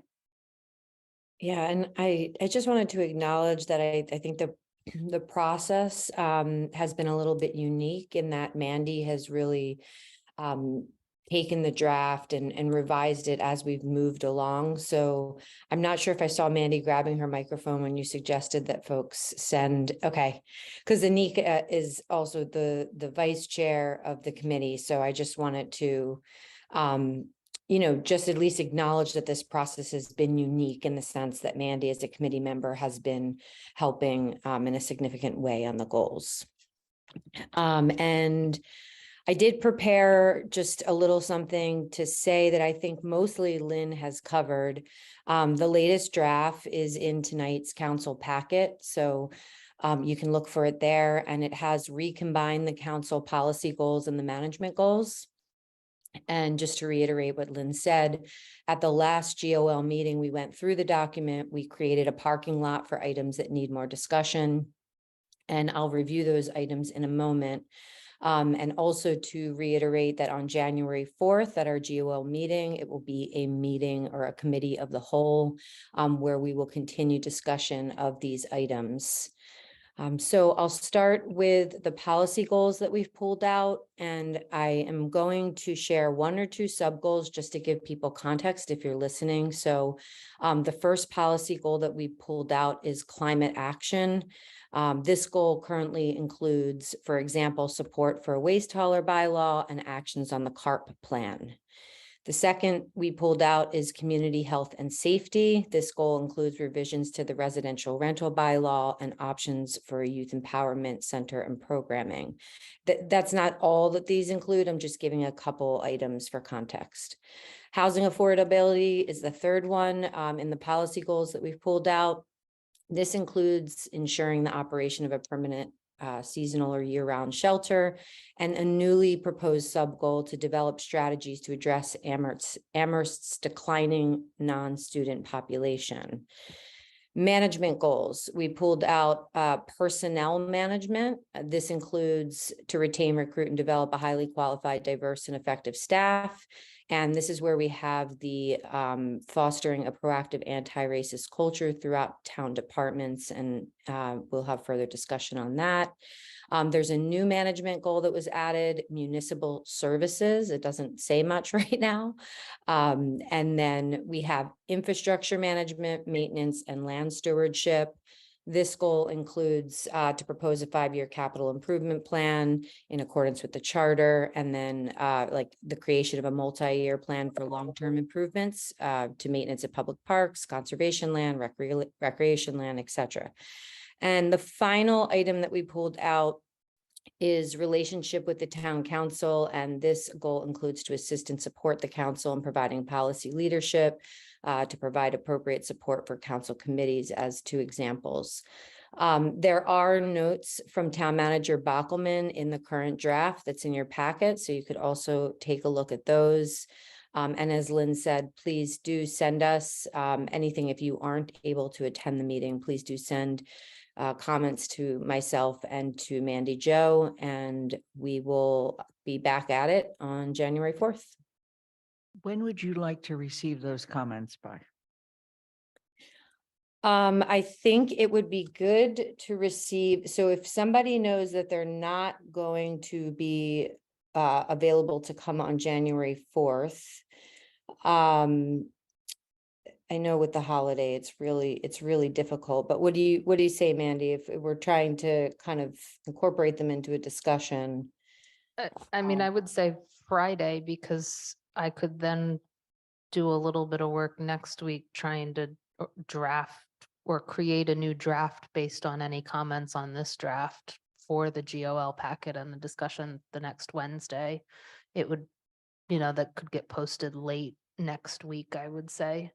I had my hand raised up while I've got the mic.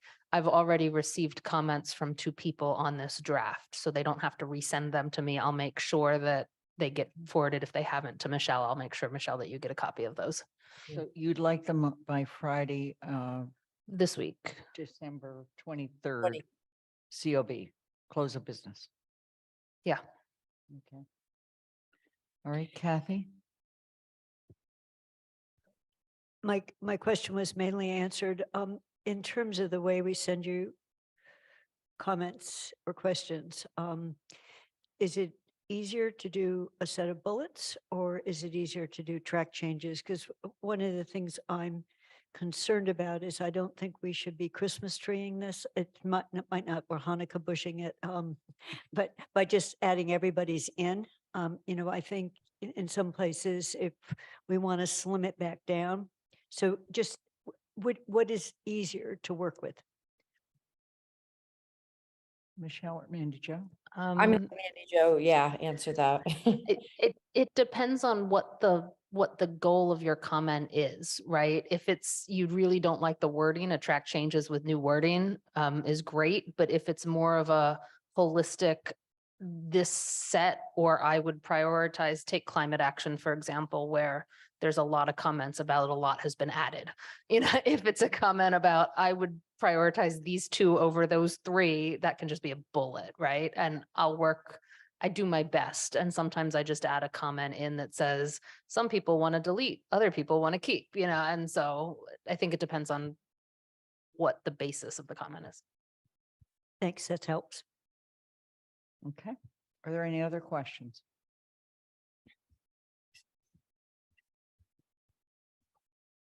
Seeing none, then what I'm going to do is send this out as a reminder, and who you send it to and by when. And also a reminder of that meeting on the 4th. All right. Thank you. And I know GOL has worked hard on these goals, and this has not been an easy ride. So I really want to thank you for this effort. And also thank the town manager for being willing to let us not quite meet our December deadline, but I hope we meet our January 9th deadline. It's only fair. Financial guidelines, Andy. I know you and Kathy and the Finance Committee have worked hard on these. And so we're prepared to take questions or comments, but Andy, do you want to start? Yeah, I'm going to start with just one introductory observation. or maybe two, because the first one is that we really did work hard on listening to, and very carefully to all of the comments that were made, collecting notes from all of the people who had taken careful notes and made sure that consideration was given to everyone, and went through several discussions, several different meetings.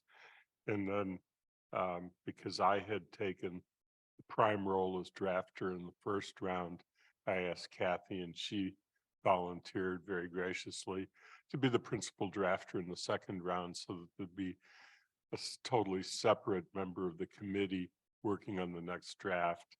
And so I just wanted to make that point on process. The other point that I wanted to make is that the hard part of drafting the guidelines in the end is just the financial reality that we're in, that you always start a budget with the amount of money that's available. And the lessons that I've learned over the years is that because of Proposition 2.5, and because of the way the legislature works, we're kind of at a slow, steady 2.5 to 3% increase each year. And that generally worked because, it kind of matched what the natural inflation was that comes along.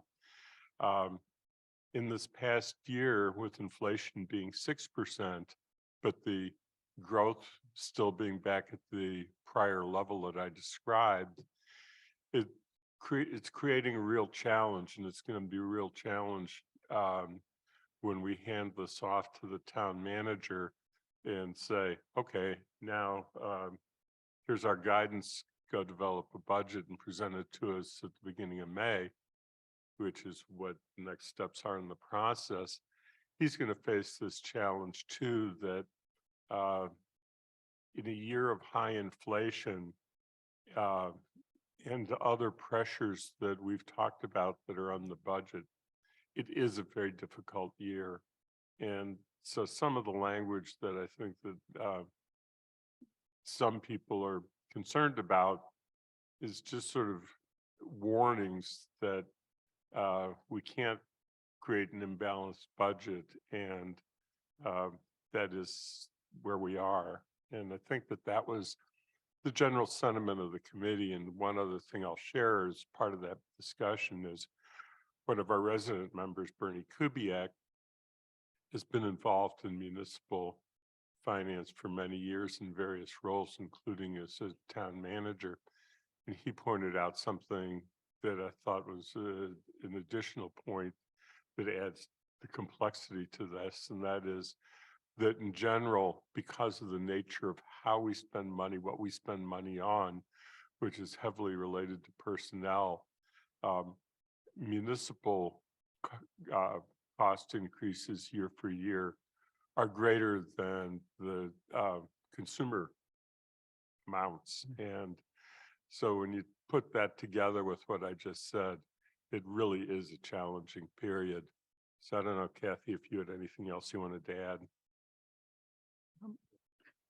Okay, are there comments or questions? Because we are going to move with this, with a motion tonight to adopt this. Michelle.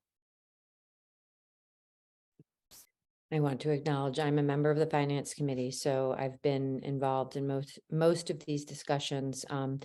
But Andy, to your point, and just building on that, I received a few emails from residents who were concerned about some of the language, like you're saying, the sort of cautionary language. And I wondered, one, if you could just briefly describe what it means. There's a paragraph that says the town will likely need to forego taking on some new efforts unless revenue neutral until we have the funds needed for the major building projects, required work on roads and sidewalks, determine the long-term public safety plan, and have the staff needed for the 3 public safety departments.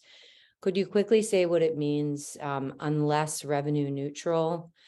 I think this is just building on what you were talking, about in your opening comments, and that there does seem to be some concern in the public. not necessarily in disagreement that this statement is not true, but that it may give some ambiguity in terms of the town manager's sort of discretion versus the policy goals that we have created as a council.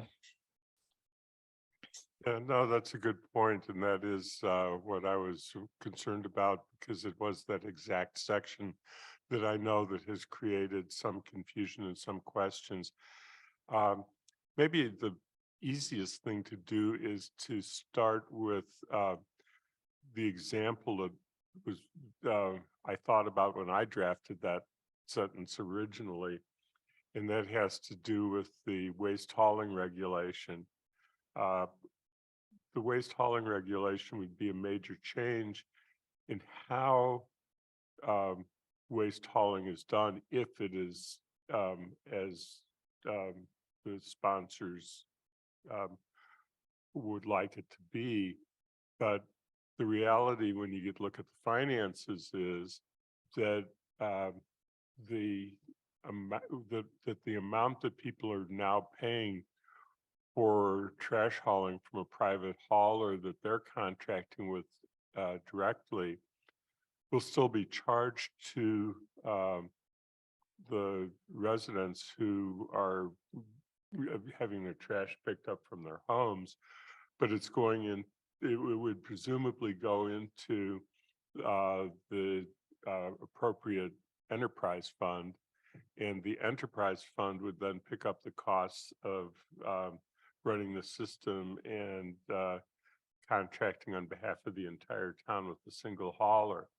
So we haven't done the arithmetic because we haven't worked out the whole proposal yet, but it is conceivable, and I think you know, at least more likely than not, that it's going to work out exactly as I described, and that the cost of the system is going to be picked up by the amounts that's coming into the enterprise fund, which for the homeowner will be hopefully some neutral, and so that everybody comes out in the exact same place. So that's an example of a kind of major initiative that probably, not definitely, but probably can be done totally revenue neutral. And on the other hand, if it is something that has to be entirely picked up by taxpayer money or other money from the budget itself, and there's no new revenue coming in, that's where the problem lies. And that's, I think, the distinction that I was hoping to at least signal. So I hope that answers the question. It does. Thank you. Okay. Dorothy? Well, I guess my hope is that some things that have been talked about, such as the Youth Empowerment Center, could be worked on, and not necessarily committing funds till we have them, but I'd hate the thought that they aren't even moving forward at all under these guidelines. And so that I think I need a little clarification there. So that's it. Andy, do you want to address that, or go to the next person and then come back and address more than one item? I think that one can be addressed fairly quickly, because I think that there's various questions that have to be answered and talked about, and I think that they need to be talked about and can be without delay. Are we talking about a physical building that's a new building, which would be quite costly? Or are we talking about programming, and what kind of programming?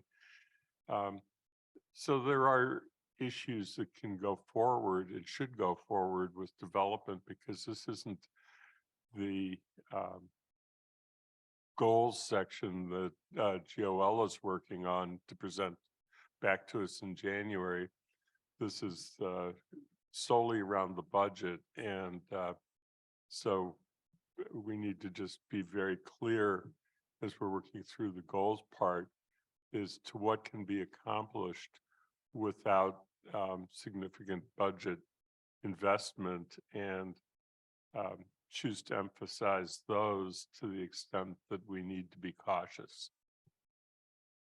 Jennifer, Yeah, I guess I had a question along those you need lines. to turn your mic on. Oh, it is. I have a question along those lines, which is,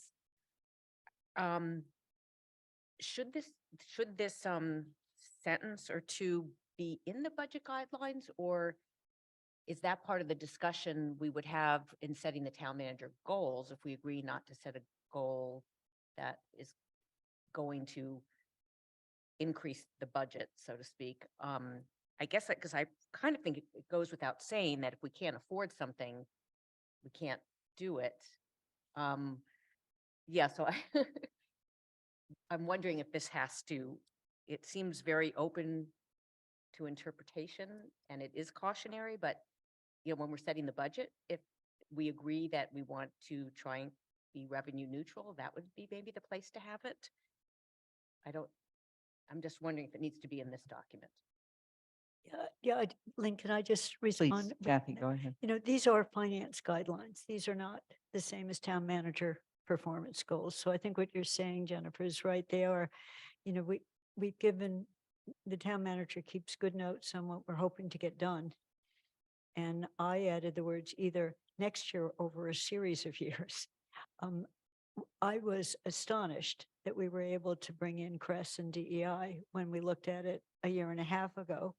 We set it within, and suddenly there were grant monies found for it to get it started. There was a phase-in that made it affordable. So think of these as the finance guidelines, and pick out those sentences and over when we talk on January 4th. If we are putting things on where we actually expect it to be done next year and it's got a big price tag, we might want to say maybe not, but the beginning thinking on something. And so Andy's example was a good one. So I think that's just, I ran in 2018 on we're going to have to make hard choices because I just couldn't see how, with step increases alone going up 3%, health insurance going up at 8%, now pensions up at 11%, 2.5% is really tight, unless there's something we don't want. So that's what the guidelines are. It's just, trying to pick out guidance to give the town manager an ability to balance out. And he's going to have to come tell us where I got this much in the following ways, but I couldn't get this in FY24. I think, like I've heard from, some constituents also, I think the concern is because climate action and affordable housing, isn't specifically mentioned, something we're going to work on, that there's a feeling that maybe it's going to be excluded. Right now, I just want to say, most of the affordable action, the big pieces were the purchase of the shelter was ARPA money, and the big housing projects have not taken a lot of town tax dollars. They've taken CPA dollars. So he's got one piece of the budget over down the hallway. There's a committee that's handling our CPA money, and that's where the big dollars have come on the housing side. So just trying to think of where is the money coming from. I mean, look what we just did with trail systems that leveraged a CPA grant into a lot more by bringing in one. So the public understands that Yeah, we're so not leaving anything out. Yeah. With this wording. Yeah, this is the budget for the revenues we know that are the town revenues. Yeah, I think that if you look at what we've built before, what we're proposing to build at the East Street School and on Belchertown Road in the property we bought, that once the land is purchased, then the land is made available to a developer that's chosen in a process that our staff administers. And the developer is taking on the responsibility of seeking funding, which comes really from a combination of sources. Kathy mentioned CPA, Usually there's funding that comes from the state, from Executive Office of Housing and Community Development. And there may be loans. And so through a combination of resources, the housing moves forward without significant further town investment. Some of the energy is the ones, it's going to be more difficult because I'm not sure that we have the experience yet of knowing where the grant money is and what kinds of sources there are, but we hope that they will be there.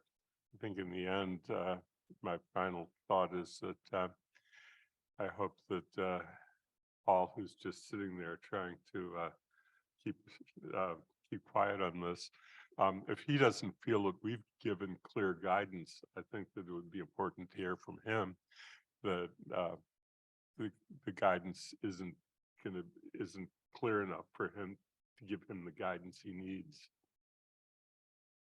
Did you want to comment, Paul? I think the guidance is helpful and I think it is clear. I think what will become more important in many ways is going to be the goals of what the council wants to accomplish, because those goals have to fit underneath the financial guidance that you've provided. So that's where the hard conversation is going to happen, I think. Anna?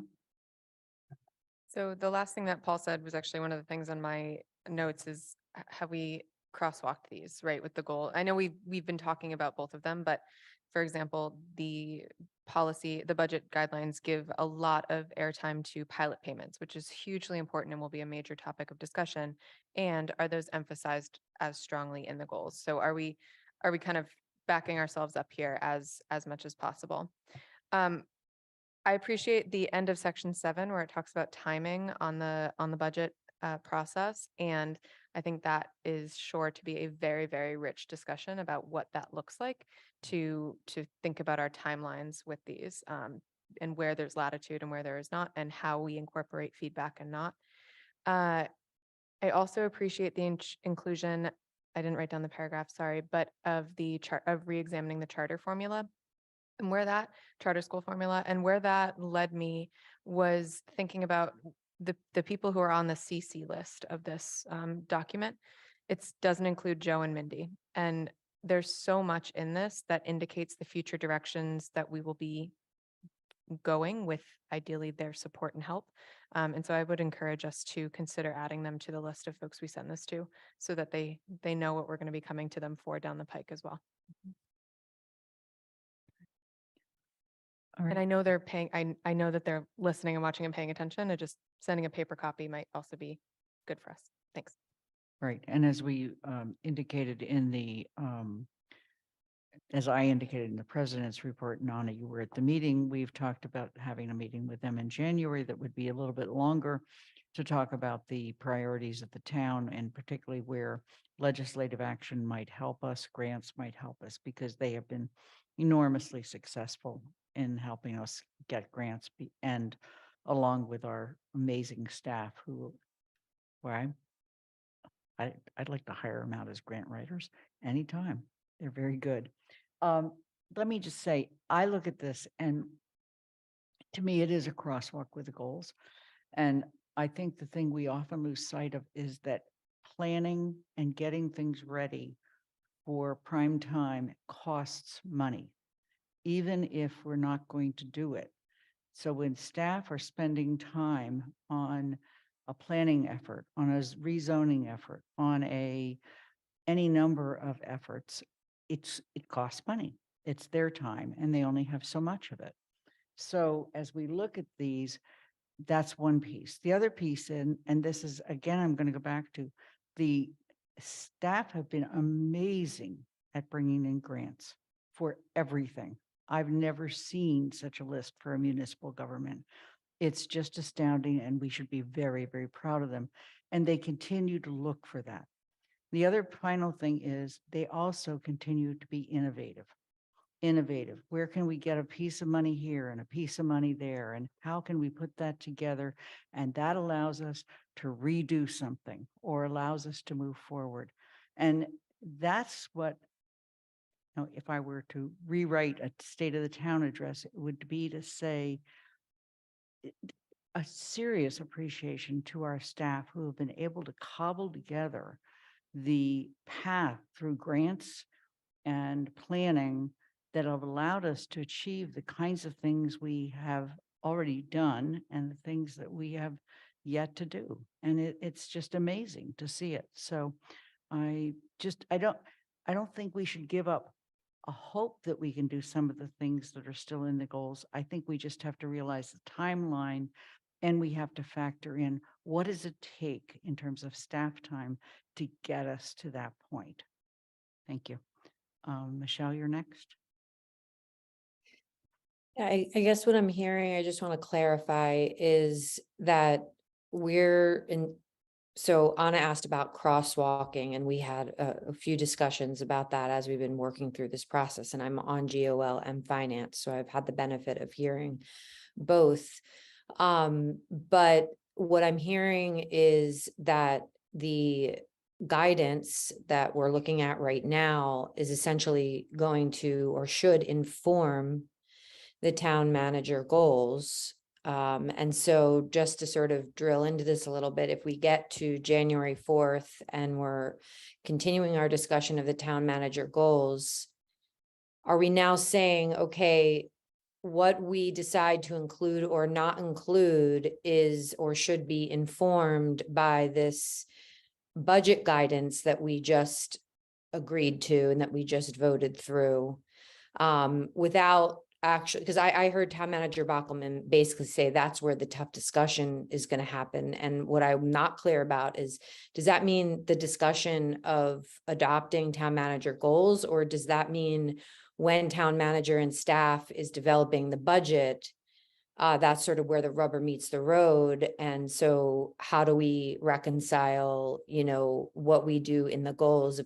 How do we give town manager Bockelman the guidance that shows sort of if something needs to fall off, this is the thing that should fall off? Or is it just that he then decides based on, you know, his own expertise or knowledge or whatever? I'm more than glad to let someone else take a stab of it, but let me try this. They're all interrelated. Yeah, exactly. Budget is interrelated to the financial goals. Is it interrelated to the policy goals? And that is interrelated to back to the budget.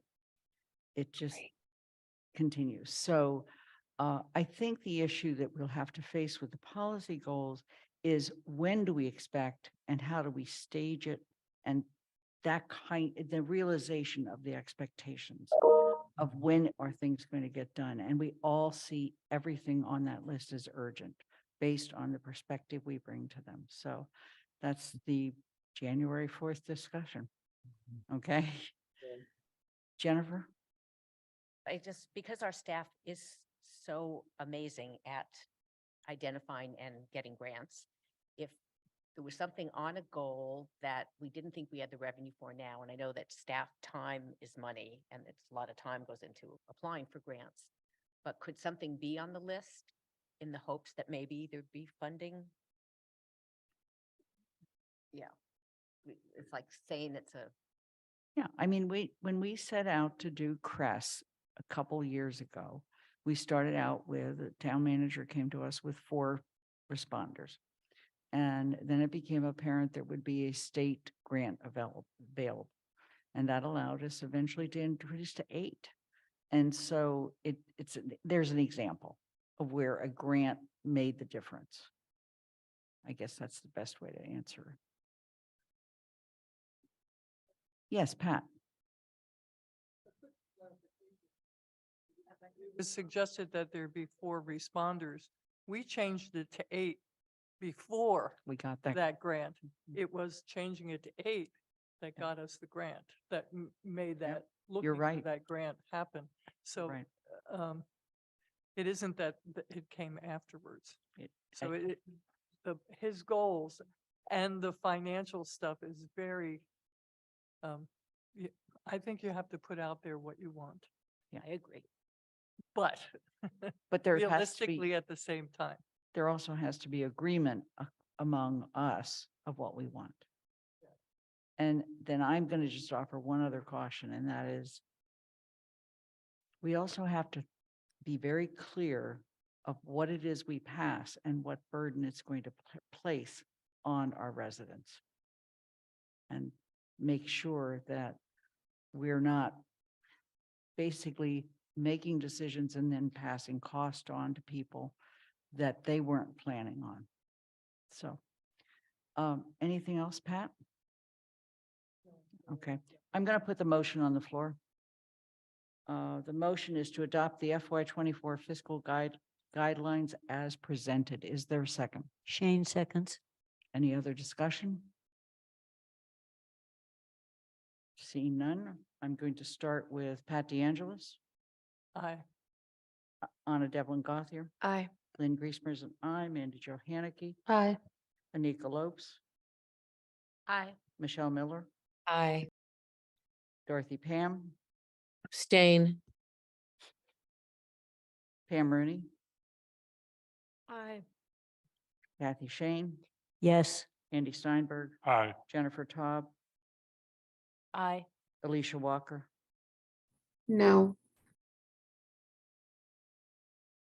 Okay, so we have 10 in favor, 1 no, 1 abstention, and 1 absent. Okay. Thank you. We're now going on to committee and liaison reports. Mandy Jo, CRC. Thanks for passing a whole lot of zoning tonight. And I'll just say, thank you to all the planning staff, for working with us to get all that through and for all the time, particularly with flood maps that has been spent getting it to where we got tonight. And tomorrow morning at 10 a.m. are interviews for ZBA associate member candidates on Zoom. Okay. Elementary School Building Committee, Kathy. As you saw with the timeline, the next big item on our list is the cost estimates for the more specified design, and we expect them back end of December, but we'll be meeting on them on the 9th of January, that Friday. And then again, we have 3 meetings in a row scheduled that will be focused on what we got back. And I will make sure everybody knows those times, but that's the next big item. I should just say one other thing. I didn't say it. This design team is also, it's on a land with wetlands and floodplains. They've been meeting with the Conservation Commission. They've done a really good job on checking and cross-checking. They met with our safety folks to worry about the circumference of the school, easy access if there's an emergency. So there's a lot of behind the scenes, including meeting with all the teachers about how they want their room set up. Where do you want the video screen on this wall or that wall? Do you want a video? So it's been a very involved process beyond just meeting with the committee. Thank you. Finance Committee, Andy.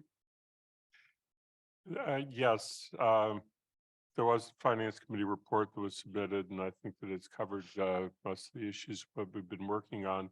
We do have a meeting scheduled for tomorrow at 3 o'clock. If you look at the agenda that was posted, it's quite long, but that was because I had to post the agenda prior to the last meeting because of the fact that it was actually just 2 business days between the 2 meetings. And as a consequence, I put everything that possibly could be there with the idea that we may not have to get to it at all. And my goal is actually to make it as short a meeting as possible because the committee really has been working very hard. But one thing we definitely have to talk about is a matter referred earlier this evening, and that is the Hickory Ridge funding, because the staff is really anxious to get closure on that. We finished the 457 Main Street VFW building recommendation. It is in the report. And I assume will be on the agenda at the next council meeting. So that's taken care of.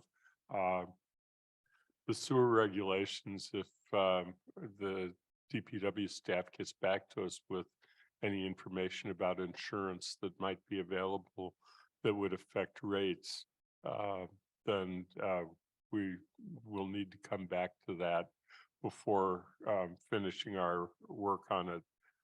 So that may be an active discussion tomorrow.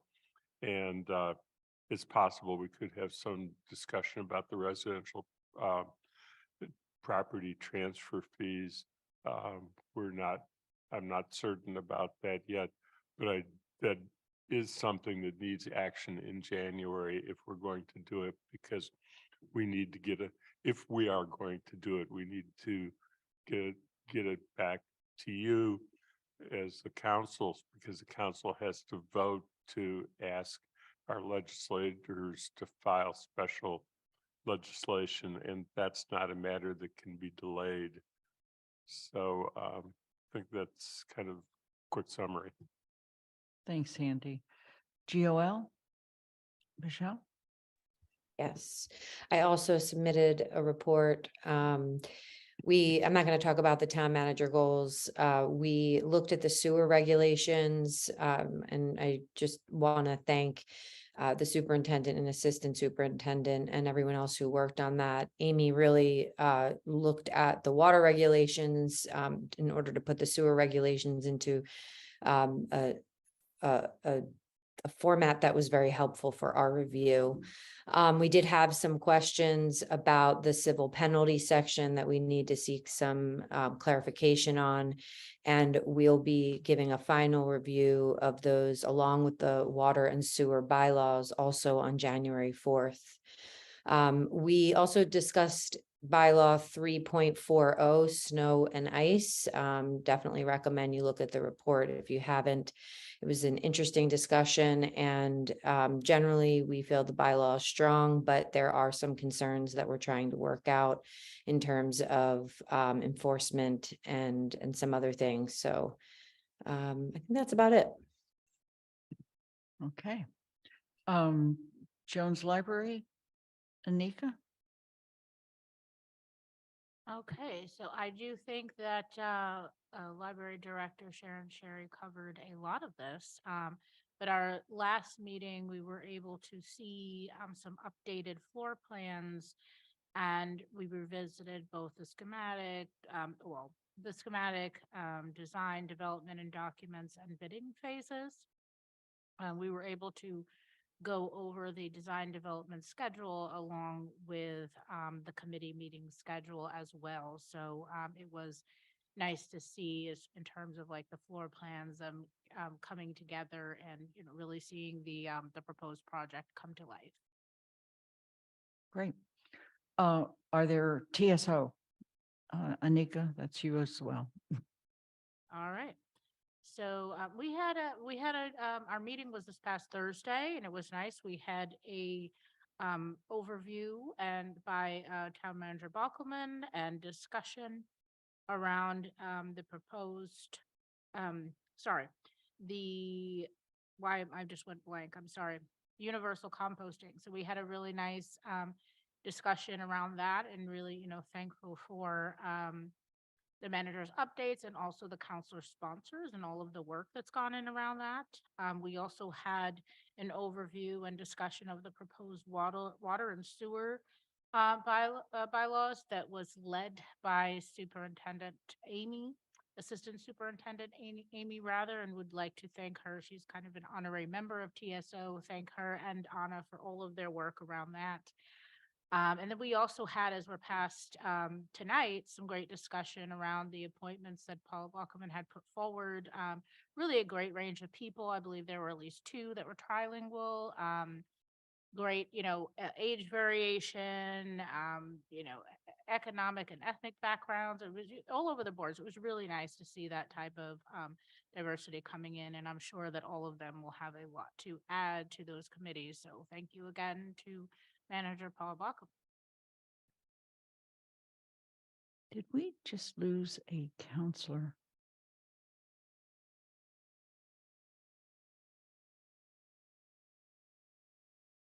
No, we're fine. Thank you. I thought somebody just logged off and I wasn't sure. Are there any liaison reports? Kathy?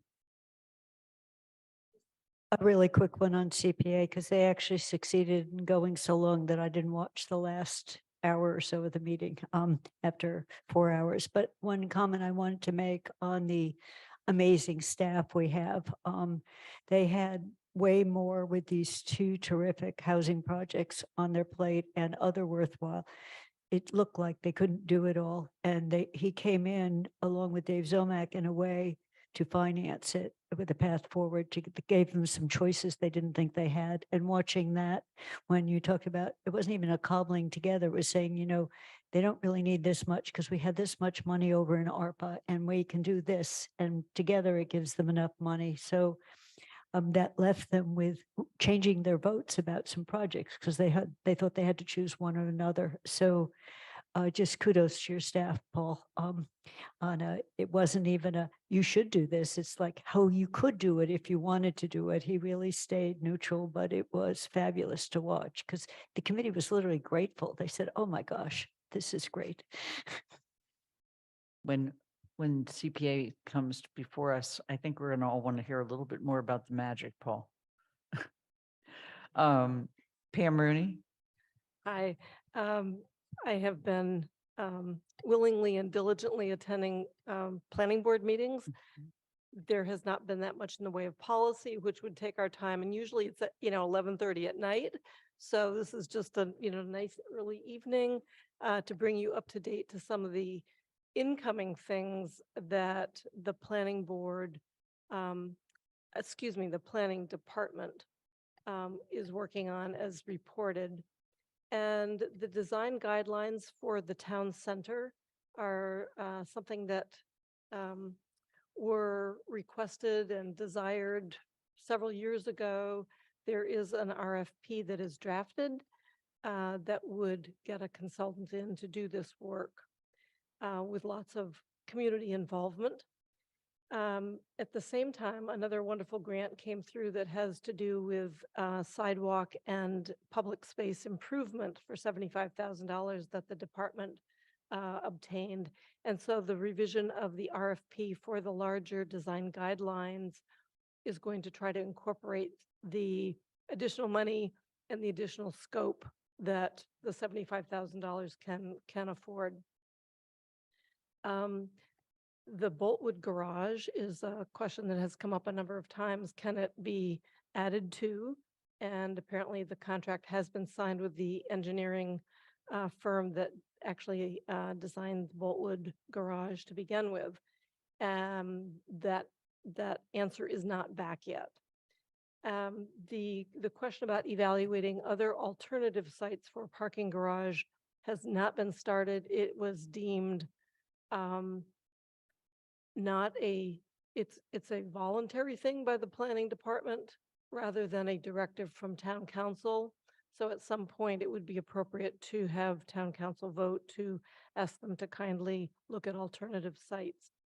All that said, I would note that the planning department lost 2 staff members within the last couple of months, and they are down to 2 whole people. The director and senior planner, which means there is a huge burden put on these 2 people. So things I think will need to take their time. Great. Any other liaison reports? Okay, then I'm going to move on. We don't have any minutes tonight. I'm going to move on to ask Paul, is there anything you'd like to report on? So 2 things. One is I will be doing a written town manager report monthly from now on, just to sort of, because it takes a lot of time to put them together and it seemed to make more sense because so much, I think if you noticed that a lot of it was repetitive. And so doing it monthly, I think will be better use of time. We're also sending that out as something that people can subscribe to. And if they would like to receive it, we send it out automatically. The second is I appreciate Pam bringing up the staffing challenge for the planning department. We lost two very highly qualified planners. Both went to better jobs. One went to MassDOT, making significantly more money. And then Maureen, I had a long conversation with her. She was really torn about going, but she had the opportunity to become planning director for the town of Montague. And so she loves working here, but this is just an opportunity in her career that she had to follow, I think, and I appreciate, I supported her actually on that. But it does mean, as Pam said, there's two staff left. If it's a 4-person department, it's Chris and Nate. And we're triaging that, like, because, neither of them expected, Ben and Maureen did not think that either one was leaving when they were pursuing this. So, and just in terms of the grants, they are great grant writers, but those are the folks who were writing a lot of our grants. So that's going to come to a halt because we have to digest a lot of the stuff that we brought in. And quite frankly, the state was pushing out a lot of money in the last few months. So we want to be there to grab it and be receptive to it.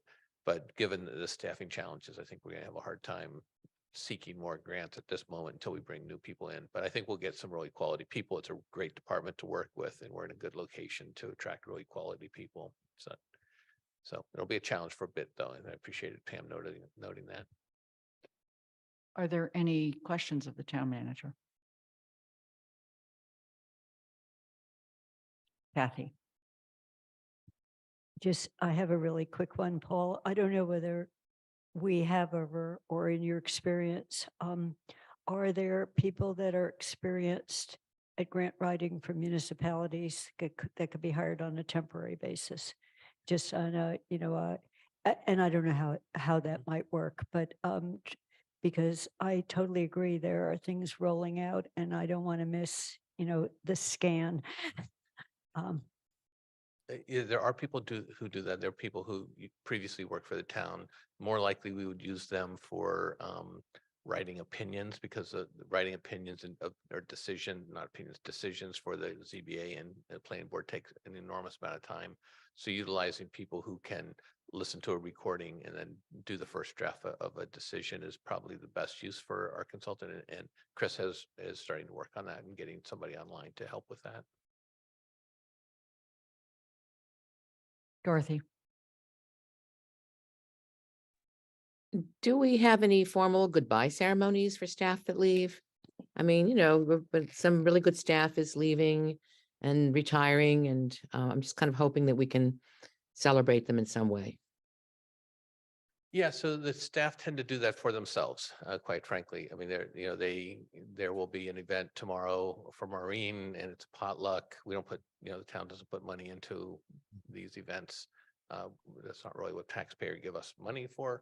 And so, this town hall is pretty good at doing potlucks. And so they'll do that. I think tomorrow is the day for Maureen's farewell.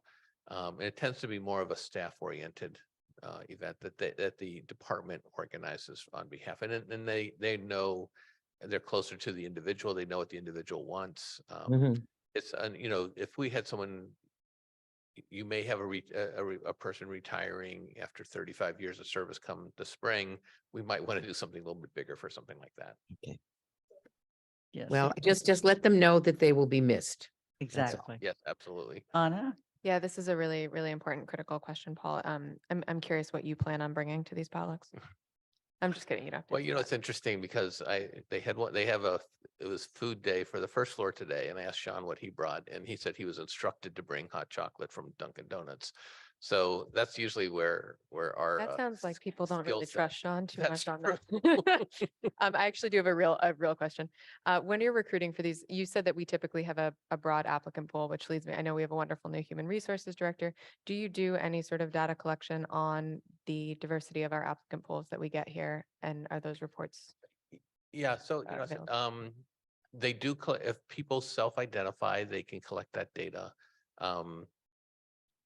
I can see what kind of information is available. It's a really good question. And I'm not saying it's necessarily something that council needs to Yeah. be involved with. I was more curious from your end if that's something that I trust that we get amazing applicants, and I'm curious about that element. So there's two things. One is applicants and one is how are applicants treated. And so we have a standard, and we were starting to go through this a little bit more in detail before the previous HR director left about, we had a policy of anybody who identified as a person of color or in another way, we would interview them automatically. So there was no prejudgment. So everybody would get an interview.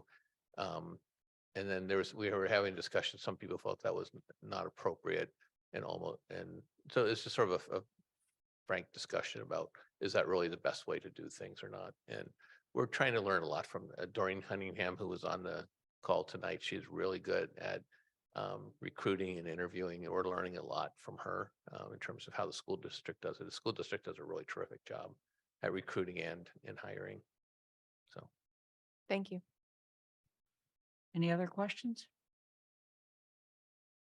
All right, then we're going on to town council comments, and I did submit a president's report. It was covering 2 months. If I were to direct you to focus on anything, it would be the summary of the comments that of the discussion that we had with Joe and Mindy. We tried to be as comprehensive about that as we could. And that was very recent and helped provide some guidance, particularly around the issue of the transfer fee. So are there questions about that? Michelle? I don't have questions about that particular piece, but I do have 2 requests on the report itself. Is this an Okay. okay? Okay. So I see that under the town manager and other town staff, I think it's page 2, but I'm having a hard time. You, I think, put in the 4 meetings that happened with the police department, 2 of which counselors attended, if my dates are matching up right. So I'm wondering, or I'm requesting that you would add some language that would make it knowable by the public that in those 2 meetings on December 1st and 2nd, counselors were in attendance. Or if there's some other place where that should go, maybe that's a better option. And then the other request is, just like with the meetings with Joe and Mindy, I would like to see a bulleted summary of the discussions that occurred in the meetings with the Amherst Police Department. And again, so that it's transparent to our community. Given those meetings happened, I think there was concern that those meetings were not known by the public. And so I think it would help if we were able to provide just some summary basis for what occurred in those meetings. Thank you. I'll have to do that obviously as an addendum to the report. Thank you. Are there other questions or comments?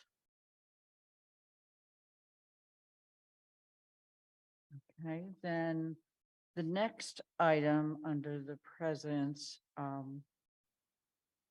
report is, before I go on to the role of the, no, let me go on to the role of the town council president and vice president. This is something that the council has done every year. So it's not like all of a sudden a new item. We've always asked the president to talk about their role and answer questions, and the vice president the same thing. My response is to go back to the charter, and then in addition to that, by looking at my report, you get a sense of what I do as president. And I've been doing those reports now for about 1.5 years, I think, or maybe a year, something like that. So I guess at this point, I'd ask if there are questions. The reason we do this is because on January 9th, we must elect a president and a vice president of the council again. And this is a way of understanding what you're looking for. So I guess we'll start with questions on the role of the president.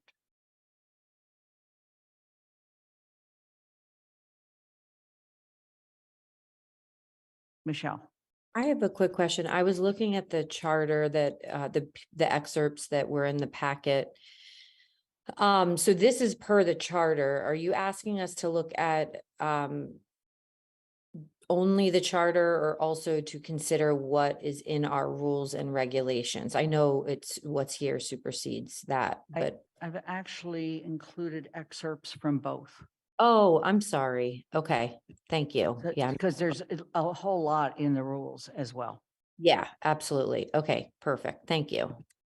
Okay.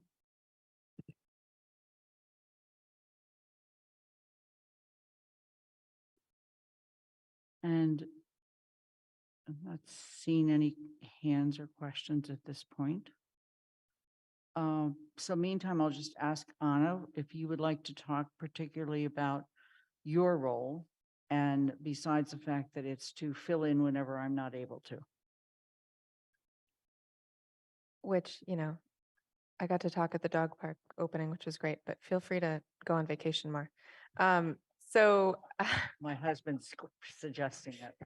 I mean, I think that the role of vice president is very vague in its definition. And so I think what I've sought to do in this role has been to sort of expand a bit on, not on the definition, obviously, as that's defined by the charter, but as presiding in the absence of the president. I get a sentence. But also to think about, how do we ensure that there's another voice at the table? And given the limited scope of the vice president by definition, trying to have someone there to support as well as challenge Lynn in, which I do believe I do both, in meetings that you attend, as well as, supporting you in agenda setting, et cetera, et cetera. So the role itself is sort of what you make it. And I've very much enjoyed it because I think that it's been a big learning journey, which has been great. So for example, one of the things that Anna has done is she now joins us for the monthly meetings with Senator Comerford and Representative Dom. And we actually, along when I can remember, asking people what things they want to make sure we cover. Anna contributes significantly to that agenda. She also participates in agenda setting meetings when she can, in finalizing agendas, and also in rehearsals when she can.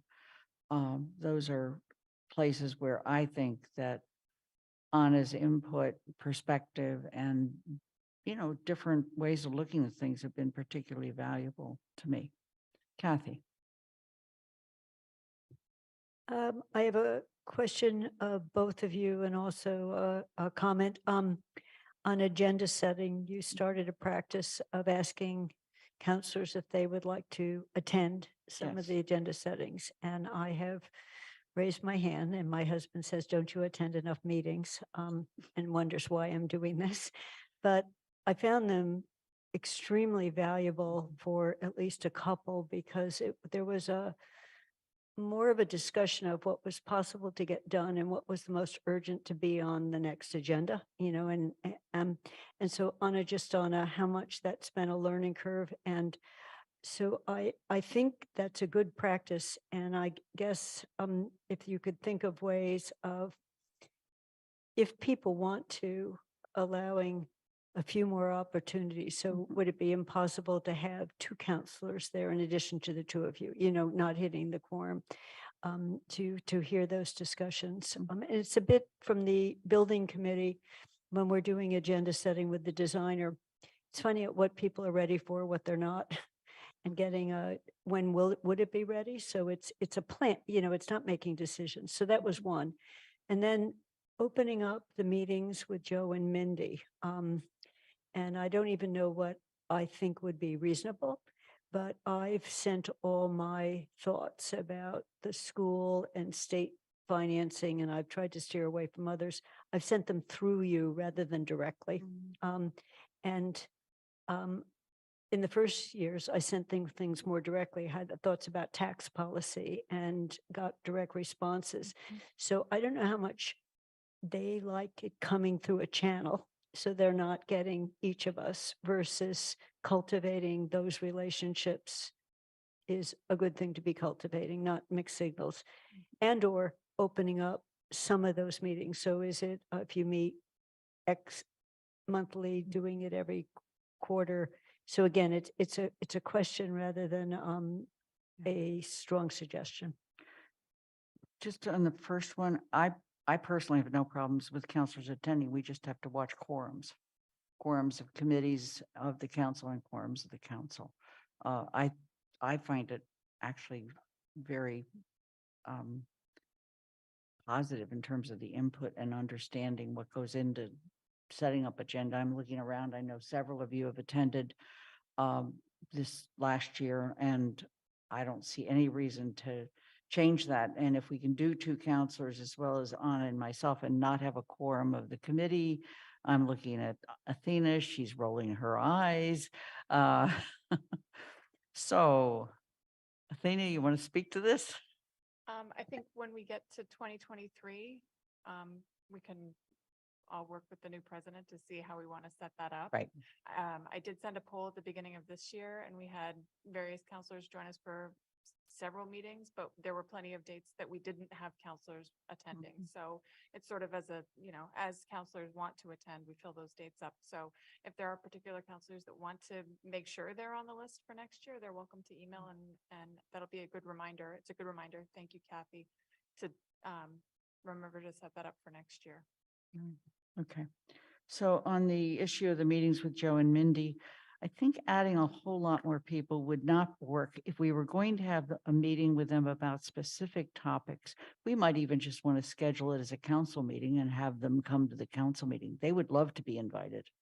And maybe that's something we should discuss with them when the group meets in January.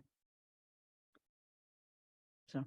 I would agree with that. It's really the calls with Joe and Mindy are really kind of running down a list as fast as we can and in a very limited amount of time. And so because we build up a lot, I think it would be a great idea to actually ask them to join us for a meeting so that we can and have that be a regular practice. Yeah. Once or twice a year to at least to do that. Yeah. Okay. Are there other comments? All right. Yes, Michelle? Thanks, Lynn. So if we have recommendations about, for example, how the meetings are being run or how we might have shorter meetings or any one of those things, and we want to somehow get those incorporated, is the time to address those after the election happens in January with the new president and vice president, or is the time to maybe send them to you now and then somehow have that be, I think either time is fine, but I think part of the reason we have this discussion is so that people understand what the expectations are of the position. Okay.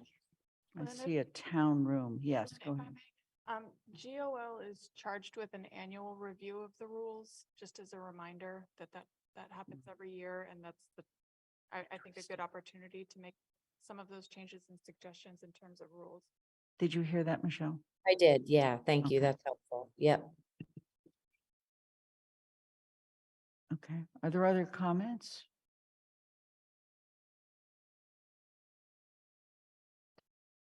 Thank you. Okay. So I have one other point that I just want to bring out from the charter, and that is each of you, each of us serves on committees. Those committees continue until a change is made, and the earliest any change would be made would be by the second meeting in January. And I've also had a counselor ask whether or not we might relook at liaison appointments. But all of that is what gets discussed on January 9th after the election. But if there was any question is why, do I still serve on this committee until whenever? And the answer is until January 23rd, you still serve on that committee. Because I know you're calling meetings and working on stuff. Are there any other questions or comments? I can talk a little bit about future agenda items.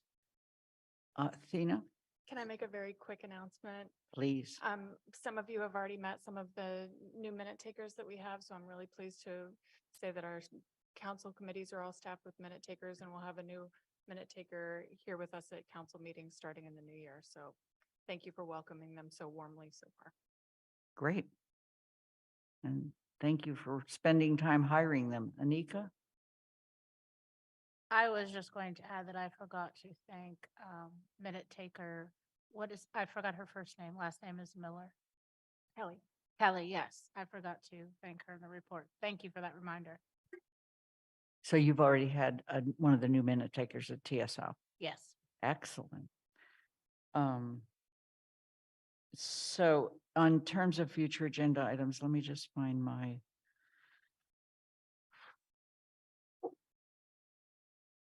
So on January 29th, January 9th, I'm sorry. Athena, we agreed we do not need to do a public forum regarding the park grant. Okay. There's the election of officers.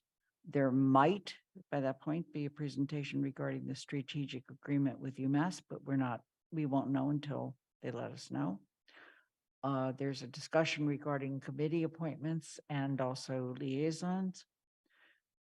I clarified earlier that we do not need to revote ranked choice voting submission to the legislature. Mindy clarified that for us. The purchase of the property on Main Street is coming from the Finance Committee and ready for action. The fee or transfer of property might be ready for discussion. We'll see.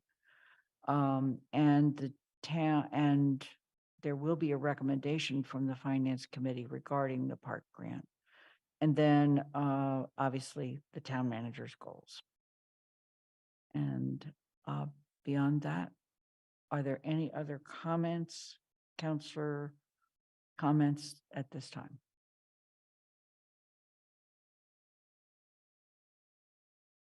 Pam. Could someone just give a recap, very brief recap of what the MMA annual meeting is all about, and what would one gain by actually going to it? I'm going to call on any counselor who has been, because we have not had an annual meeting in person since 2019, no, 2020.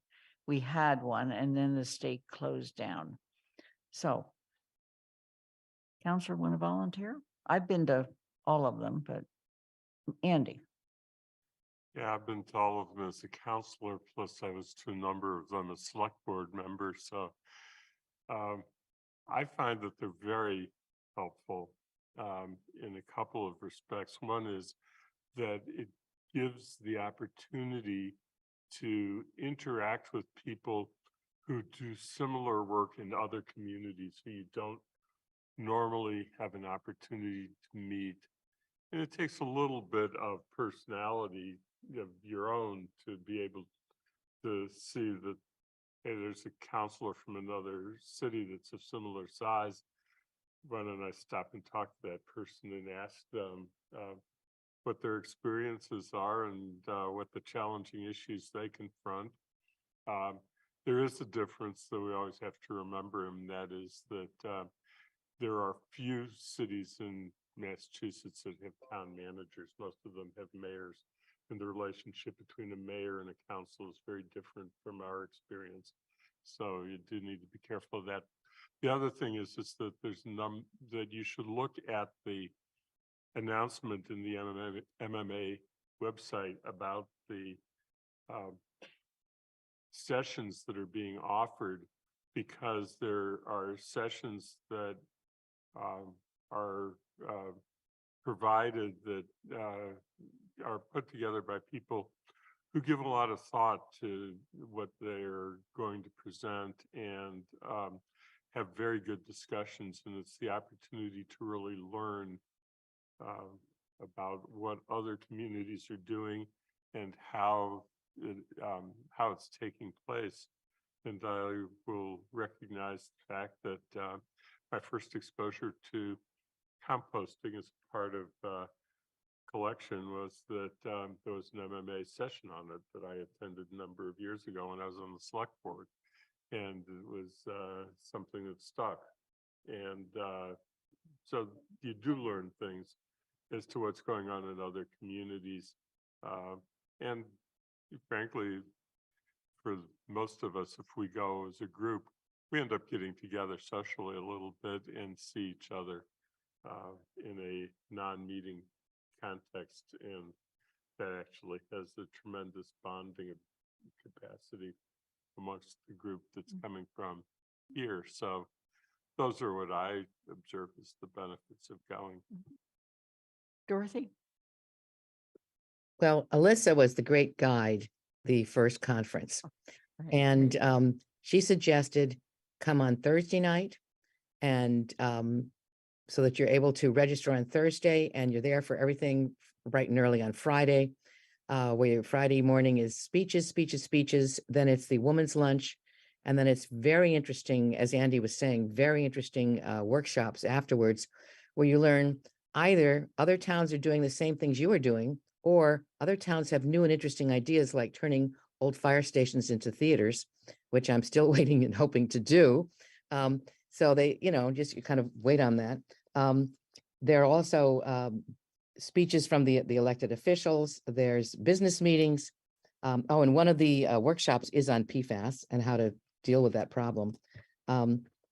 There's also I forget what they call it, where part of the convention hall has all kinds of exhibits and you go around and you see things and meet people and you pick up interesting little things that you might be interested in using, which they give out free. So it's a nice hotel. The Heinz Convention Center is convenient. And, when I was there, totally immersed in the conference. And then if you want to see more of Boston, you do that afterwards. This time I can't come Thursday night because I was just given a class which meets Monday, Wednesday, Friday, and the second class of the semester will be Friday morning. So we will teach that early morning class and then zip there and be there hopefully by the women's lunch. So I look forward to it and I hope it doesn't get canceled. Yeah, it did at the last minute last year. Mandy Jo. Dorothy mentioned the vendor thing. One of the things I find valuable is being able to talk to the vendors. You wouldn't think as a counselor that's nice, but vendors include not people necessarily selling the municipality stuff, but state agencies. So you can talk to the MSBA folks, you can talk to the MBLC folks, you can talk to our town attorneys and ask any questions you want, which is something I always hunt them out for. And so just being able to have those conversations with entities that we're dealing with to ask them, like for MBLC to ask them why this procedure or what can you do, then you can have that direct conversation with them. I've always found very helpful too. Yep. Anika? I just wanted to add that Angela Mills has been really helpful with offering to, help sign us up, those of us that haven't had the experience, to know like what our must do's. And so that's been really helpful. Thank her for that. Yep. Okay, any other counselor comments? Any other future agenda items? I'm going to make it. It's going to be under 9 o'clock, gang. Yes. I want to wish you all a happy holiday. We started yesterday with Hanukkah and we move on to more of the Christian holidays and Kwanzaa and whatever you and yours celebrate. Thank you, and the meeting is adjourned. Happy holidays. Happy holidays.